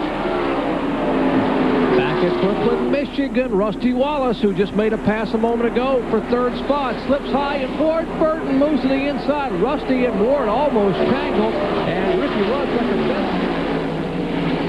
Yeah, he pulled up behind and gave Rusty just a little bit of a push in the draft. I don't think they didn't touch, but that pulling up behind him in the draft helped him to move on by Ward Burton. Rusty's running hard out there back to that third and almost lost it. I'll tell you what, Alan Gilbert, Felipe Lopez, and the boys on that 31 car. Hey, you see Bobby Labonte going by Elliott, Interstate Battery Chevrolet, in front of the McDonald's Ford, and he goes high. Here comes Elliott back on the inside. That's 8th and 9th position. There's your leader, Gordon. About 4 car lengths in front of Marlin, who's 4 in front of Wallace and Burton and Rudd. That's 3, 4, and 5 in the running order. Good run for the 43 car, the King's car. Bobby Hamilton, STT Pontiac in 6th spot. Jeremy Mayfield is 7th. And that battle you saw a moment ago between Bobby Labonte and Bill Elliott, they are 8th and 9th. Labonte now trying to take away the 7th position from Jeremy Mayfield. As we watch Rusty Wallace and Ward Burton. I'd mentioned Michael Waltrip, who started 42nd by virtue of having a pit for some smoke on the pace lap, is being shown in the top 10. Good luck for Michael. Just joined us, Mark Martin has parked it with a timing chain problem. And we are told that Rudd may be slowing. Ricky Rudd, there's the tide forward and definitely off the pace. We're just talking about Mark Martin is in the garage area with a timing chain. Dale Earnhardt has had a DNF. He will not finish today. He is back in the garage. And now Ricky Rudd. Ted Musgrave, who was in 5th place in the points, is back out there, but he's being shown in 30th position, 31 laps down. Rudd was being shown in the 11th position. Bill Elliott trying to get by the 10 car of Jeremy Mayfield, the RCA car, and Elliott does take that spot away. And let's check in the pits, in the Ricky Rudd pits with John Purdy. Well, as Ricky Rudd passes the pits, it sounds like it's running on about 3 or 4 cylinders. Bill Engel has already started walking toward the garage area. Stopped him briefly, asked him what the problem was. He said, she blowed up. An engine problem for Ricky Rudd. I correct myself. Rudd was being shown in 5th position. I said back in 11th he was 5th when that car began to slow. So a great run for Rudd, but it all comes up short. Yeah, he quickly dropped to 11th after he had his problem, whatever it was. Boy, the attrition has just been atrocious here today. What's going on with Bill Elliott, John Kernan?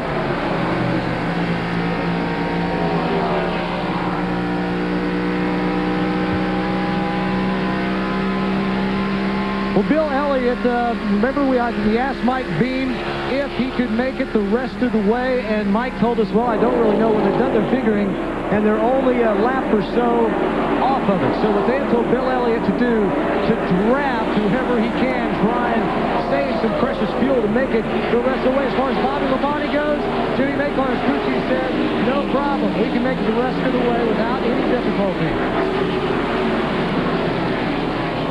Well, I'll tell you something. I don't guess I'm telling you anything you don't know, but if this thing goes green flag the rest of the way, Bobby Labonte's going to win both races here at Michigan International Speedway in 1995. Pretty much of a given. And that would be a nice birthday present for Jimmy and Patty Macar's queen. It would. In fact, the twins were born a year ago. A year ago yesterday. You can see just how far that Bobby Labonte has driven away from Bill Elliott. And how far he has to go to catch the 24 car. There's the first 4 cars. Jeff Gordon, Sterling Marlin, Rusty Wallace, and Ward Burton. No, folks, Ward Burton is in 4th place and staying right on the back bumper of these fellas. Hanging right with them. Great run for Burton and A.G. Dillard, the crew, you said, BP. I mean, boy, they ain't talking about struggling. These people have kept their chins up and their confidence up. And what a nice reward this kind of run here at Michigan for that Hardy Chevrolet. Monte Carlo. In fact, Hardy's already mentioned they're not coming back next year as a sponsor, so they've been out looking for some help the rest of the year. And what a nice run for Ward Burton and the Hardys, too. 161 laps. That means 39 left out of 200 here at Michigan International Speedway. The Rainbow Warriors got to be happy. Their driver leads. We'll be back.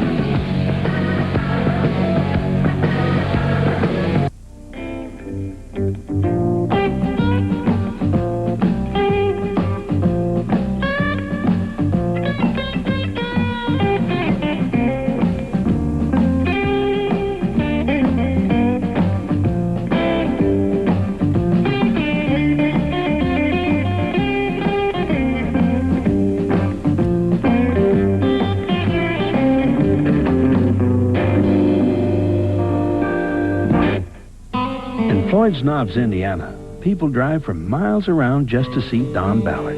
Because when it comes to car repair, well, there's not much he can't fix. You see, Don's the type of guy who believes that doing a job right and saving money go hand in hand. So he begins each job with a trip to AutoZone. Sure, it's a 20-mile drive. There are other parts stores along the way. But for Don, when it comes to getting the right part for the right price, there's just no place better than AutoZone. Splitfire won a United States patent. It's clearly different, but is it really better? Some of the toughest judges in the nation conducted trials and published their verdicts. 5 extra horsepower by merely installing these plugs. A 4.8% gain in mileage. Quicker in the quarter mile. There's nothing like a Splitfire. You'll get more power and more mileage guaranteed. You'll get it all for your money back. The city of brotherly love meets the Steel City when the Eagles take on the Steelers in a battle for state rights. With a fully stocked offense and new coach Ray Rhodes, the Eagles could soar and bring the glory back to Philly. Last season, they finished 3 yards short of the Super Bowl. This year, nothing will stand in the way of this steel curtain. Preseason NFL, the Eagles take on the Steelers. Thursday at 8 on ESPN. We are back at Michigan International Speedway. Jeff Gordon being shown as our leader. There they are, the front 4. Gordon, Marlin, in second spot, Wallace, and Ward Burton. Those are the top 4. And good run a week ago for the car number 40 run. Equaled his best finish of the season at 10th. He had at Charlotte and also last week at Watkins Glen. There he is, leading rookie contender, Kodiak Chevy driver. Ricky Craven currently being shown in 12th spot, still on the lead lap. And Robert Presley is back 5 points in the rookie standings. He is in 17th spot, and he's being shown, 2 laps behind. And Ricky Craven has a good shot at finishing this race without a pit stop. He was one of those that came in late, so he might even wind up in a top 5 here or something if he's able to do that. And there, of course, is the Robert Presley machine. Charlie Presley, the crew chief, Robert's brother, car owned by Leo Jackson. Back up front, Gordon pulling away a little bit from Sterling Marlin and Rusty Wallace and Ward Burton. He's put a couple of car lengths on Sterling Marlin in the past couple of laps. Now, that's not a whole lot, a couple of car lengths. That's nothing, but it is something. It's significant that Gordon is able to pull away just a little bit from these fellas. And they're all hooked up in the draft. If drafting means anything, obviously it should mean something now. Now, guys, there's 6 cars that are running in the lead lap who did not make a pit stop on that last caution for fuel. And those are Jeff Gordon, Rusty Wallace, Sterling Marlin, Ricky Rudd, of course, he's fallen out now, and the car number 31, Ward Burton, and Michael Walker. So there are 5 cars remaining there in contention that did not make a pit stop. This man did. He has moved up into 5th place. He's running about 4¼ seconds behind the leader.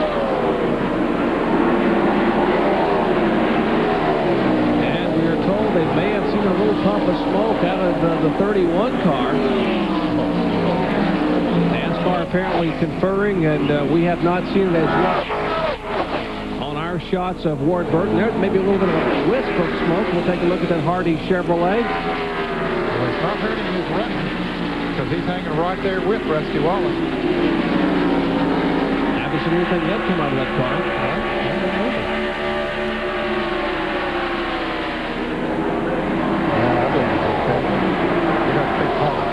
He needs a good break.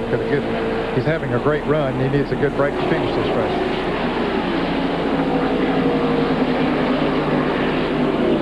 Anybody who's doing a good finish, it's this young man here, Ward Burton, and the subject of much discussion as to what he's going to do next year. A lot of people wanting this young man's services, but right now he keeps telling people, I'm focused on trying to get us a good finish and trying to be loyal and get a good finish for Hartley's and A.J. Dillon. Boy, wasn't today be a nice one. His first top 5, if he can get it, in Winston Cup racing. Here's another battle for position. Jeremy Mayfield, who is in 8th position, and Ricky, that's Terry Labonte, in the 9th position. Jeremy Mayfield has 1 career top 10. That's coming at Pocono, where he finished 8th back in July. In fact, that was Cale Yarbrough's first top 10 finish as a car owner since 1992. But Cale's really high on this young man, Mayfield, and Tony Furr, the entire crew. And they're getting better and better, qualifying in the top 10 at Indianapolis and once again here at Michigan. There are 2 of the 13 cars that are on the lead lap. And as we pointed out, they're 8th and 9th. Mayfield is 8th. Rudd is 9th. Michael Waltrip is 10th. That's Strickland. We haven't talked much about him today. He's hanging in there in 11th place. Ricky Craven in 12th, and Jeff Bodine still on the lead lap in 7th place. Haven't talked a whole lot about Jeff today, but he's hanging right in there, and that side battery is full. Terry Labonte tries it on the high side. We'll try to pick up a little draft off the back of Jimmy Spencer's Ford Thunderbird, and Labonte looks like he will make the pass and take the spot away. That's 8th position. Here's the Hardee's team getting ready, Benny. Apparently, I don't understand this. Then why are they stopping and changing tires when they can run to 10 laps to go and they just put a splash of gas in it? Yeah, they should be able to run to at least 12 to 14 laps to go. And just put 1 can of gas in it. Now they'll put 1 can of gas, but they look like they're planning on changing tires. And, I don't know. There's Morgan Shepherd still out there running. Morgan has gone a couple of laps down now. He's still being shown in 16th position. Lost a cylinder. Well, we are being told the 31 car will indeed pit in about 5 laps, so we'll take a quick break and come back and catch what should be his final pit stop. Ward Burton in 4th spot. Back with more in a moment. People ask me to endorse the strangest things. A green recliner not much of a sitter. I like going fast. 68 Shelby, and there was only about 300 and some odd made. This car rips. Pure oil now. Keeping them up's half the fun. They all get Pure Later filters. Pure oil later. I snag them from the track. Legends live. Pure Later. Pure Later. Nobody undersells Western Auto on name brands. To make sure, we price check the competition daily. We even offer an unbeatable low price guarantee. Check our serious savings on Castrol Syntec motor oil. Just $3.39 a quart after rebate. Castrol Syntec protects in ways other oils can't. Hey, for name brands at no name prices, get serious. Get Western Auto. Western Auto. Now, there's a brand new motor oil made to handle the stresses on your hard-working engine. 4x4 from Quaker State. Off-road driving. Extreme temperatures. Especially towing and hauling. They all make your light truck or 4x4 work extra hard and could shorten its life. Why settle for a conventional car oil? Get a synthetic blend that can take the punishment. 4x4. It's new from Quaker State. The intelligent oil for hard-working engines. At Brooklyn, Michigan, laps are winding down. Just 25 to go here at MIS and the GM Goodwrench 400. There's the leader, Jeff Gordon. Now the big question mark to see Sterling Marlin right behind him in second spot is when will they pit and why? Now we heard possibly Ward Burton will be coming in the next 4 or 5 laps. Maybe we can check in with John Kernan. John? Jerry, things changed during the middle of a commercial break. I talked to Philippe again, and they've decided they're going to bring him in next time by. They were going to wait for Jeff Gordon to pit, and you can see that Ward Burton is peeled off. He is heading down pit road. They will take on right side tires and fuel. Philippe said there's no way they could run more than a fuel stop on right side on the last set of right side tires. So Ward Burton brings it slowly, 65 miles an hour, down pit road for his final pit stop of the day. Philippe Lopez looks his crew chief, changes the right rear tire, 1 pump, 2 pump, car up in the air. Can of gasoline going in. You can see just a little bit of smoke coming out from some of the vents on the right side. Flood nuts tight, waiting for all the gas to get in, and 11, 12 seconds flat. Ward Burton is down and away. A really good pit stop. And here comes Jeff Gordon to the start-finish line.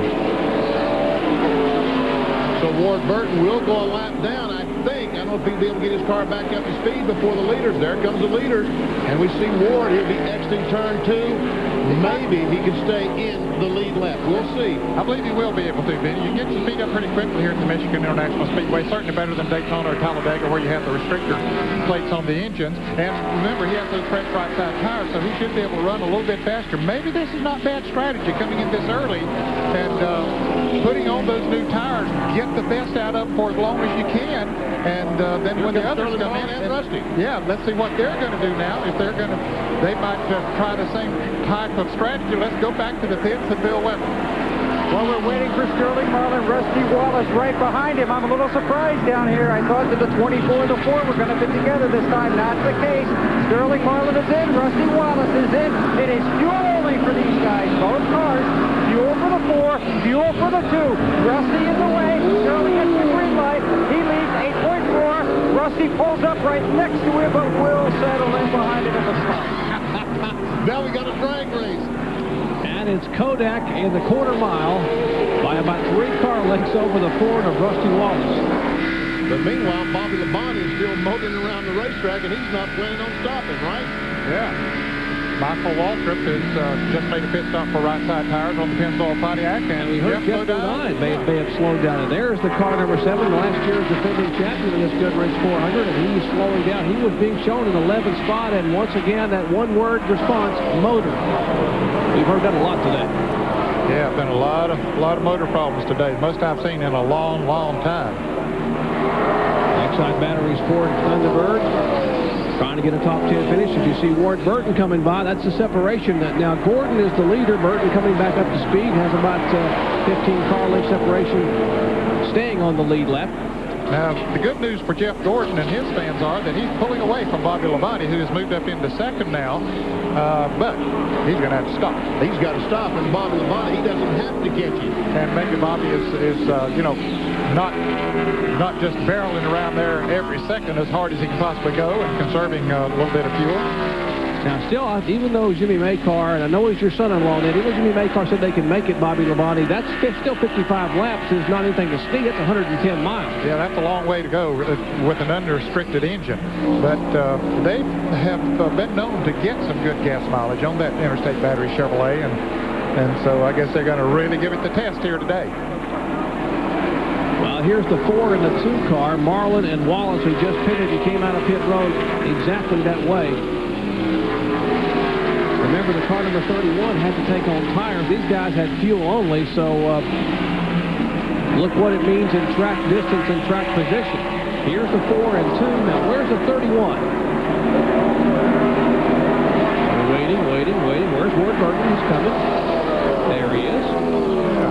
2 right side tires by Felipe Lopez and the crew. But didn't the 31, the 4, and the 2 change tires at the same time earlier? I think they did, Ben. Yeah. And the 4 and 2 are going to go without changing tires. Yep. But there again, Felipe did what he thought he had to do for his driver to finish the race and be there at the end. And how can we second guess him? Because he did what he thought he had to do. Yep. Jeremy Mayfield getting ready to make his final pit stop coming down pit road. 6th place car, RCA DSS Ford Thunderbird. You saw that roof camera shot at 65 miles an hour, and Tony Furr and company waiting on Jeremy Mayfield. It looks like that'll be fuel only, Jerry. Yep. Just put a can in, and away they go.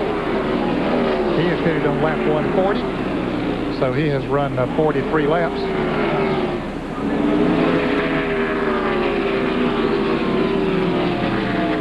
There's Marlin and Wallace. Once again, they have fuel only.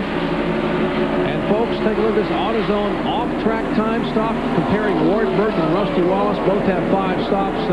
Take a look at the difference in time, the total time off the racetrack. 35.8 seconds, 30.9. The next column, the best of the day.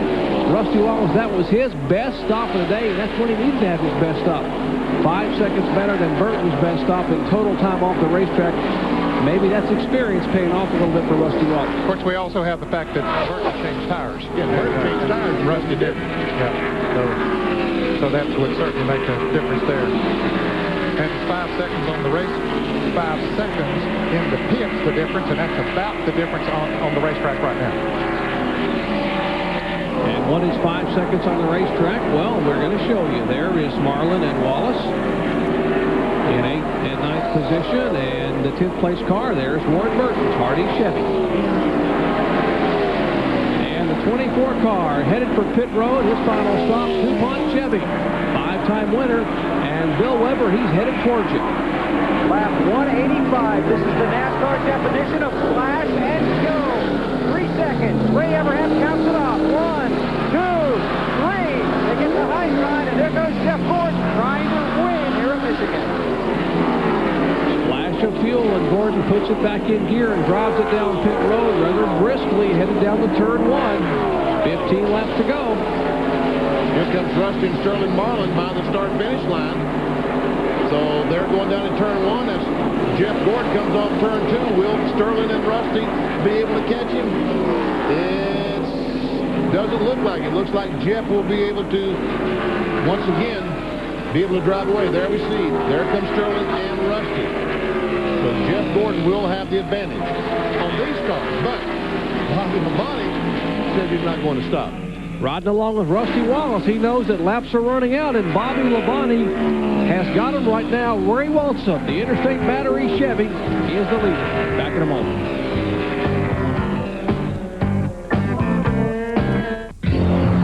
NASCAR drivers say there's no track in the world that's tougher on brakes than the one in Martinsville, Virginia. So when they take the green flag here, they all have one thing in common: the same brand of brakes. Because without them, you can't come down this straightaway at 120 miles an hour and still make it through the turn. So which brand do NASCAR drivers use to get them through 500 laps at Martinsville? Performance Friction Carbon Metallic. And we stock them at AutoZone.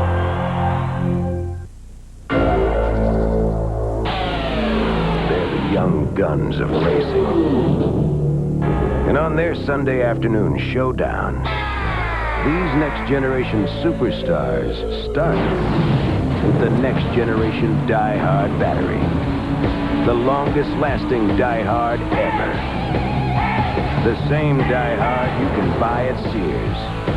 Don't trust your Sunday drives to anything less.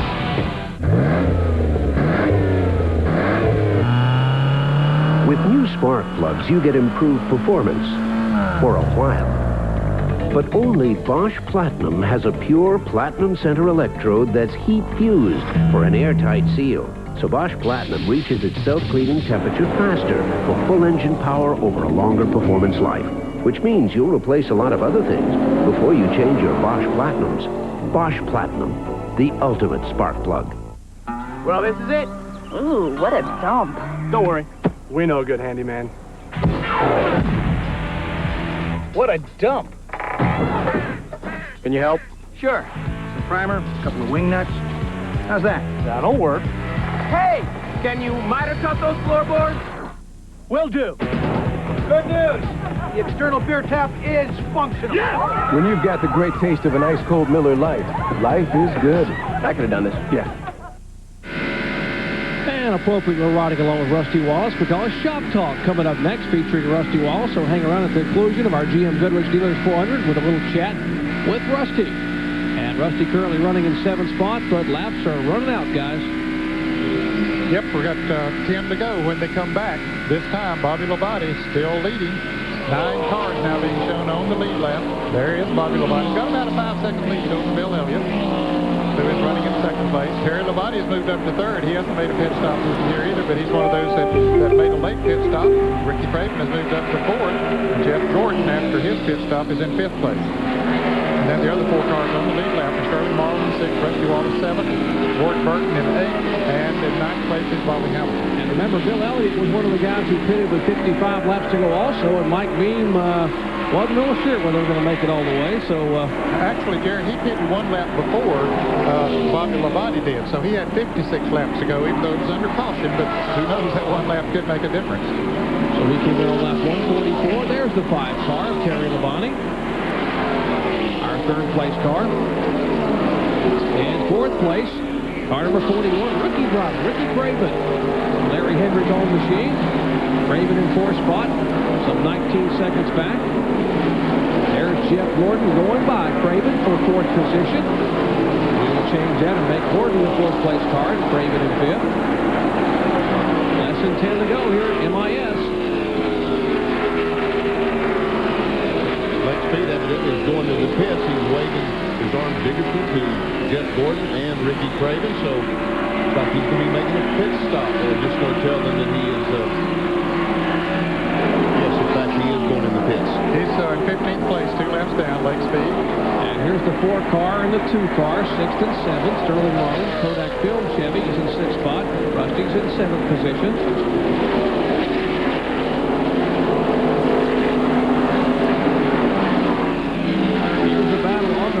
Both these cars are being shown a lap down. The 98 car is in 11th spot. That's Jeremy Mayfield and Michael Waltrip in 12th position. They are just 1 lap down to the leader, but they're traveling pole position on the racetrack with 7 to go. And fans might wonder why we saw them make their pit stop. We saw others make pit stops who were in the lead lap and didn't go a lap down. Well, these drivers were about a half a lap behind the leaders when they made their pit stop, and then they changed right side tires, and so that took them a lap down.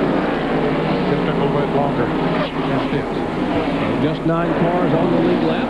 Ricky Craven losing the spot to Sterling Marlin down in turn 1. And here comes Rusty Wallace. He'll also try to bypass him. That moves Marlin up into 5th place now. Drops Craven to 6th, Rusty to 7th.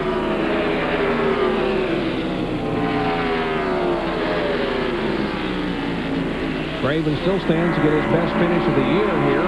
Only 9 cars in the lead lap, but his best finish at 10th twice at Charlotte and Watkins Glen. He's just trying to ride that thing out and say, man, please don't call for them to stick. Don't run out of gas over here these last few laps. Looks like Sterling and Rusty are gaining on Jeff Gordon, especially Sterling. Sterling's put a little distance on Rusty Wallace, but it looks like he might be getting ever so close to Jeff Gordon.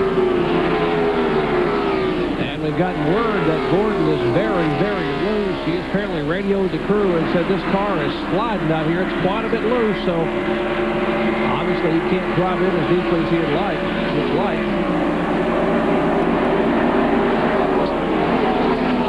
Car number 18 has a Hendrick motor. That's their leader. That's Bobby Labonte. Rick Wetzel from the Hendrick Racing Stables takes care of the Joe Gibbs Racing engines. And so if you know how strong that motor is, I'm certain these guys do. There's the 18 car. Mark Cochran, of course, goes along with through the races with and tunes the engine and all of that. Here it comes. 4 to go this time. This is the same race car that they used to win with at Charlotte back in May, and they won again just 4 weeks later here at Michigan, and they are holding their breath down in the Interstate Batteries pit. Well, I can imagine Jimmy's wife, Patty, at home with one of those twins in her arms. Mark probably has the other one. Hey, I didn't tell their name. I'll get the fun that if I don't. Alex is the little girl, and Dylan is the little boy. Year-old yesterday. Well, Alex and Dylan got to be happy for their daddy, who's the crew chief on this machine. And the 94 car, Benny, is second place, and there he is. Right now, he's just following Hutch Strickland, trying to draft all he possibly can. Does not want to run out of fuel. Hutch Strickland being shown in 10th place. And yeah, he's just trying to conserve that fuel as much as he can. He can't catch Bobby Labonte as far as he's too far behind to catch him in these 3 laps to go. So it's just a matter of fuel. Can either of them make it? And Terry Labonte is in 3rd place. He hasn't stopped either. So the front 3 cars are stretching the fuel here. Jeff Gordon is 4th. If those 3 can't make it, Jeff Gordon would be back up front. But one of those 3 will make it. That's a prediction. That's a prediction. 2 laps to go. I believe all 3 of them will make it. Now, I wouldn't believe it when they were making those pit stops. And here's a pass for position. Ward Burton slides beneath Ricky Craven, who takes a spot away. That's the 7th spot for Ward Burton. This would be his best finish of the year. His best finish previously had been 9th at Rockingham. But also be Bill Elliott's best finish of the year. Previously 4th at Indianapolis Motor Speedway. Ward Burton has gained a lot on Rusty Wallace and Sterling Marlin since they made those pit stops, but he isn't going to have time to catch them. But he was about 5 seconds behind them. He's down to less than 2 seconds now. And Bobby Labonte has taken the white flag. He's down in turn 1. Now then, will it last the rest of the way? Bill Elliott still is continuing on in the McDonald's Ford. His car is still running. Oh, and Elliott's out of fuel. Elliott is out of fuel coming off the 2nd corner. So he will not make it, but he just lapped a half lap, so that means that Bobby Labonte should make it. And Musgrave's behind him is going to try to push him and help him. You watch for Terry Labonte to go by. And I guess you're not allowed to push while the track is still under green conditions. And Musgrave right back in. Here comes Bobby Labonte to take the checkered flag. Labonte will win it. And now in 2nd spot, it'll be, looks like Terry Labonte in the 5 car. And Jeff Gordon will pass him. The 4 car will pass Elliott as they come off of the turn. Rusty Wallace will pass him. Cost him a lot of positions. Heartbreaker for Bill Elliott, trying to stretch it and made it to within a half a lap and couldn't quite hang on. But they got to be celebrating down there in the Joe Gibbs pit. Let's go to Bill Weber. And the coach is celebrating with his team. His entire crew, his quarterback has brought him a big win. Coach, we call that a sweep, a season sweep. Congratulations. Hey, Lord bless us for the great crew chief. That was a great call, man. I tell you, Jimmy and Mark and everybody on the team kind of worked it out, and they said we could go 55. We'd be stretching, we could go 55. And hey, we just really been blessed this whole year. Bobby is absolutely fantastic. I want to say hi to Norm and everybody back at Interstate there. Good job for Interstate Batteries. Hey, we love you guys, and Shell, and thank you. Thank you, Lord, for a great day. And the coach has another win. Bobby Labonte picks up his 3rd win of the year. It's the 1st win for Chevy in the GM Goodwrench 400 since 1984. Back with Victory Lane in a moment. When other dealers say they can't, Cox can. We say yes when other dealers tell you no. Yes, we can give you more for your trade. We can find the vehicle you want. Yes, we can make financing easier. We can provide the best selection of new and used cars and trucks. We can provide the best service, including Saturdays. And yes, we can beat the competitor's price. So don't let other dealers tell you no. Come to Cox Chevrolet and Cox Geo because yes, Cox can. The Telepersonals Network. Now the personals are on TV. Every night live here on cable. If you're single, turn it on. On the Telepersonals Network, you'll see ads from hundreds of singles in your area. Place your own free ad. Listen and respond to other ads. The Telepersonals Network. It's the single best way to meet someone special. Tune in to TPN nightly from 10 p.m. to 2 a.m. on Cable Channel 19. Sure, Pumpkin. There was once a beautiful princess who went to bed extra early so Dad could watch Tirico, Theismann, and Sharp on ESPN's NFL Prime Monday. I hate Mondays. Bobby Labonte climbs out in victory lane. Let's listen.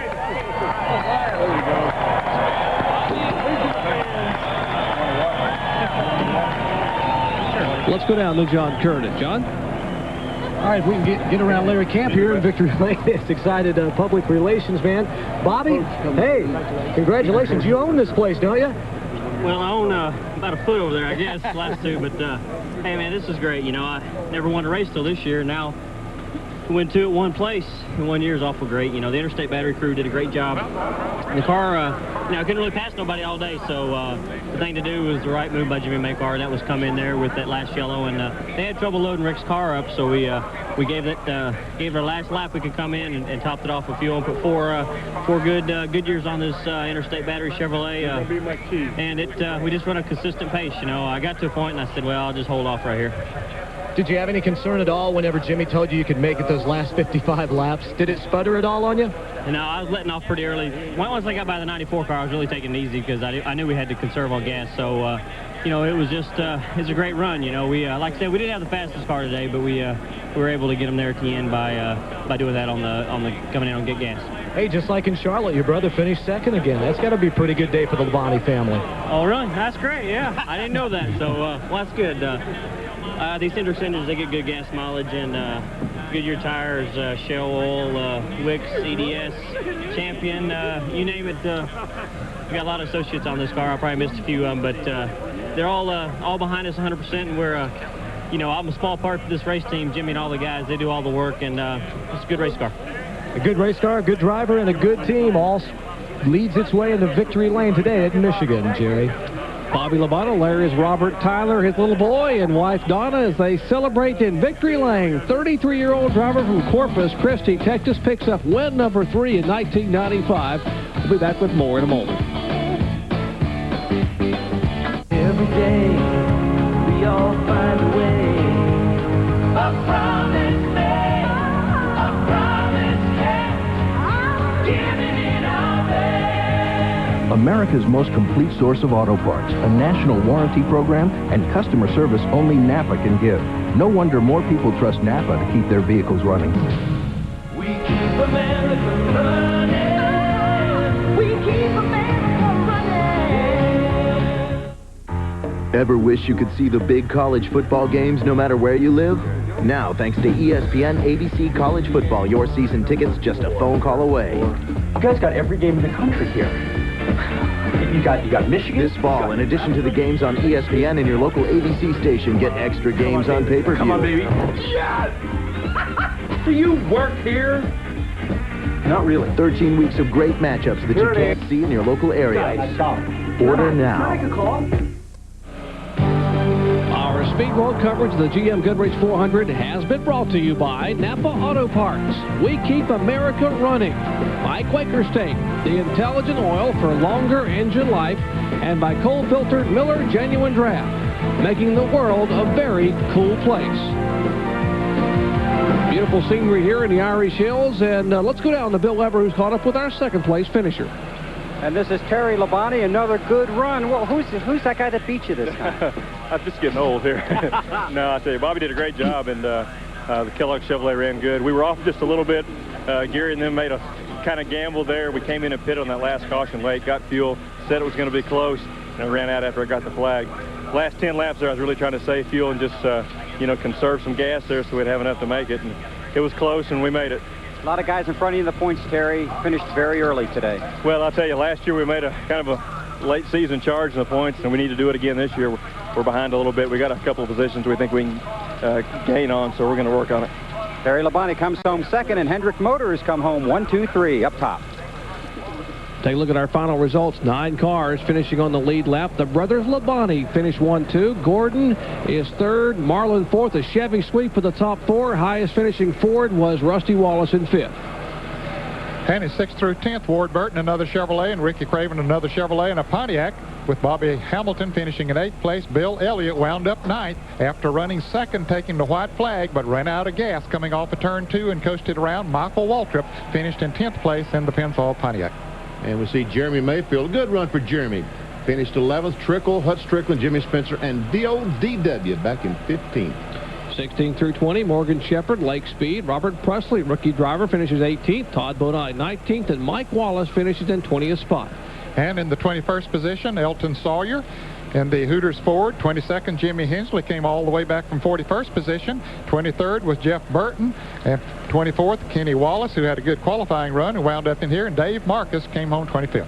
26th to 30th, Strader, Bodine, Musgrave, Grissom, and Rudd. Back through 35th, we take a look at Mass, Nemechek, Dale Jarrett, who dominated early on here. Derek Cope and Dale Earnhardt finishes 35th, the same place he finished here in June. Rest of the field, Brett Bodine, John Andretti, all of these drivers fell out of the race. Mark Martin, Bobby Hillen, and Greg Sachs. And 2 other drivers, Gary Bradbury, and Kyle Petty was the first out of the race. Well, after 21 races, let's take a look at the quest for the Cup. The point standings are going to jumble a little bit. There is Jeff Gordon still hanging on. Sterling Marlin, Mark Martin, Dale Earnhardt, and Ted Musgrave in the top 5, even though Martin and Earnhardt did not finish. Labonte, Wallace, Michael Waltrip, Bobby Labonte, and Bill Elliott rounding out the top 10. Taking back through 15th spot, Morgan Shepherd, Ricky Rudd, Bobby Hamilton, Dale Jarrett, and Ken Schrader. And 16 through 20, Jeff Bodine, Derek Cope, DW, Rick Mast, Steve Grissom. And one more page through 25th spot, Brett Bodine, John Andretti, Dick Trickle, Lake Speed, and Ricky Craven. We'll come back and have a chat with Jeff Gordon when we come back to Michigan International Speedway. Stay with us. When traffic congestion changes, the threats to your car's engine change. That's why Quaker State has engineered intelligent oil. Oil that senses the changing threats in your engine and adapts its own molecular structure for continuous protection. So whenever the driving conditions change, so does Quaker State, the intelligent oil for longer engine life. Now get up to $6.60 back by mail when you buy a case of Quaker State, or up to $2.75 back by mail when you buy 5 quarts. It's Saturday afternoon, almost game time. The TV's on, your feet are up. You've got the remote control in one hand, a great tasting ice-cold Miller Lite in the other. And somehow nothing really captures the perfect feeling of the moment, quite like the Great Canadian Beaver.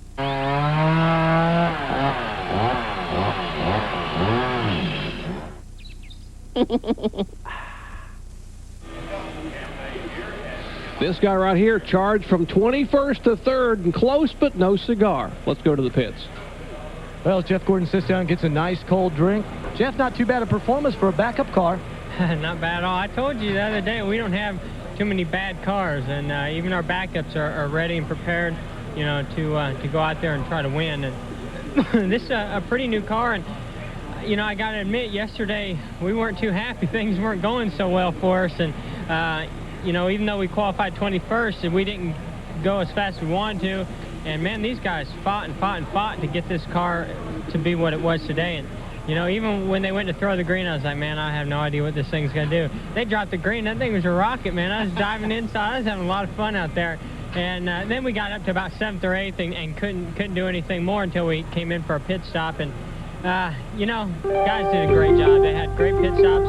I was surprised to even be leading today, and especially to lead as many laps as we have. But you know, Dale Jarrett had a real fast car. I'd like to have been able to got up there and race with him. We kept getting better and better, and unfortunately, it came down to gas mileage there at the end. All right, well, that's Jeff Gordon. And Jerry, you know, he won at Bristol back in the spring. We were going back there next week, and they're bringing the same car, so he'll be tough again. Indeed, he will be at Thunder Valley.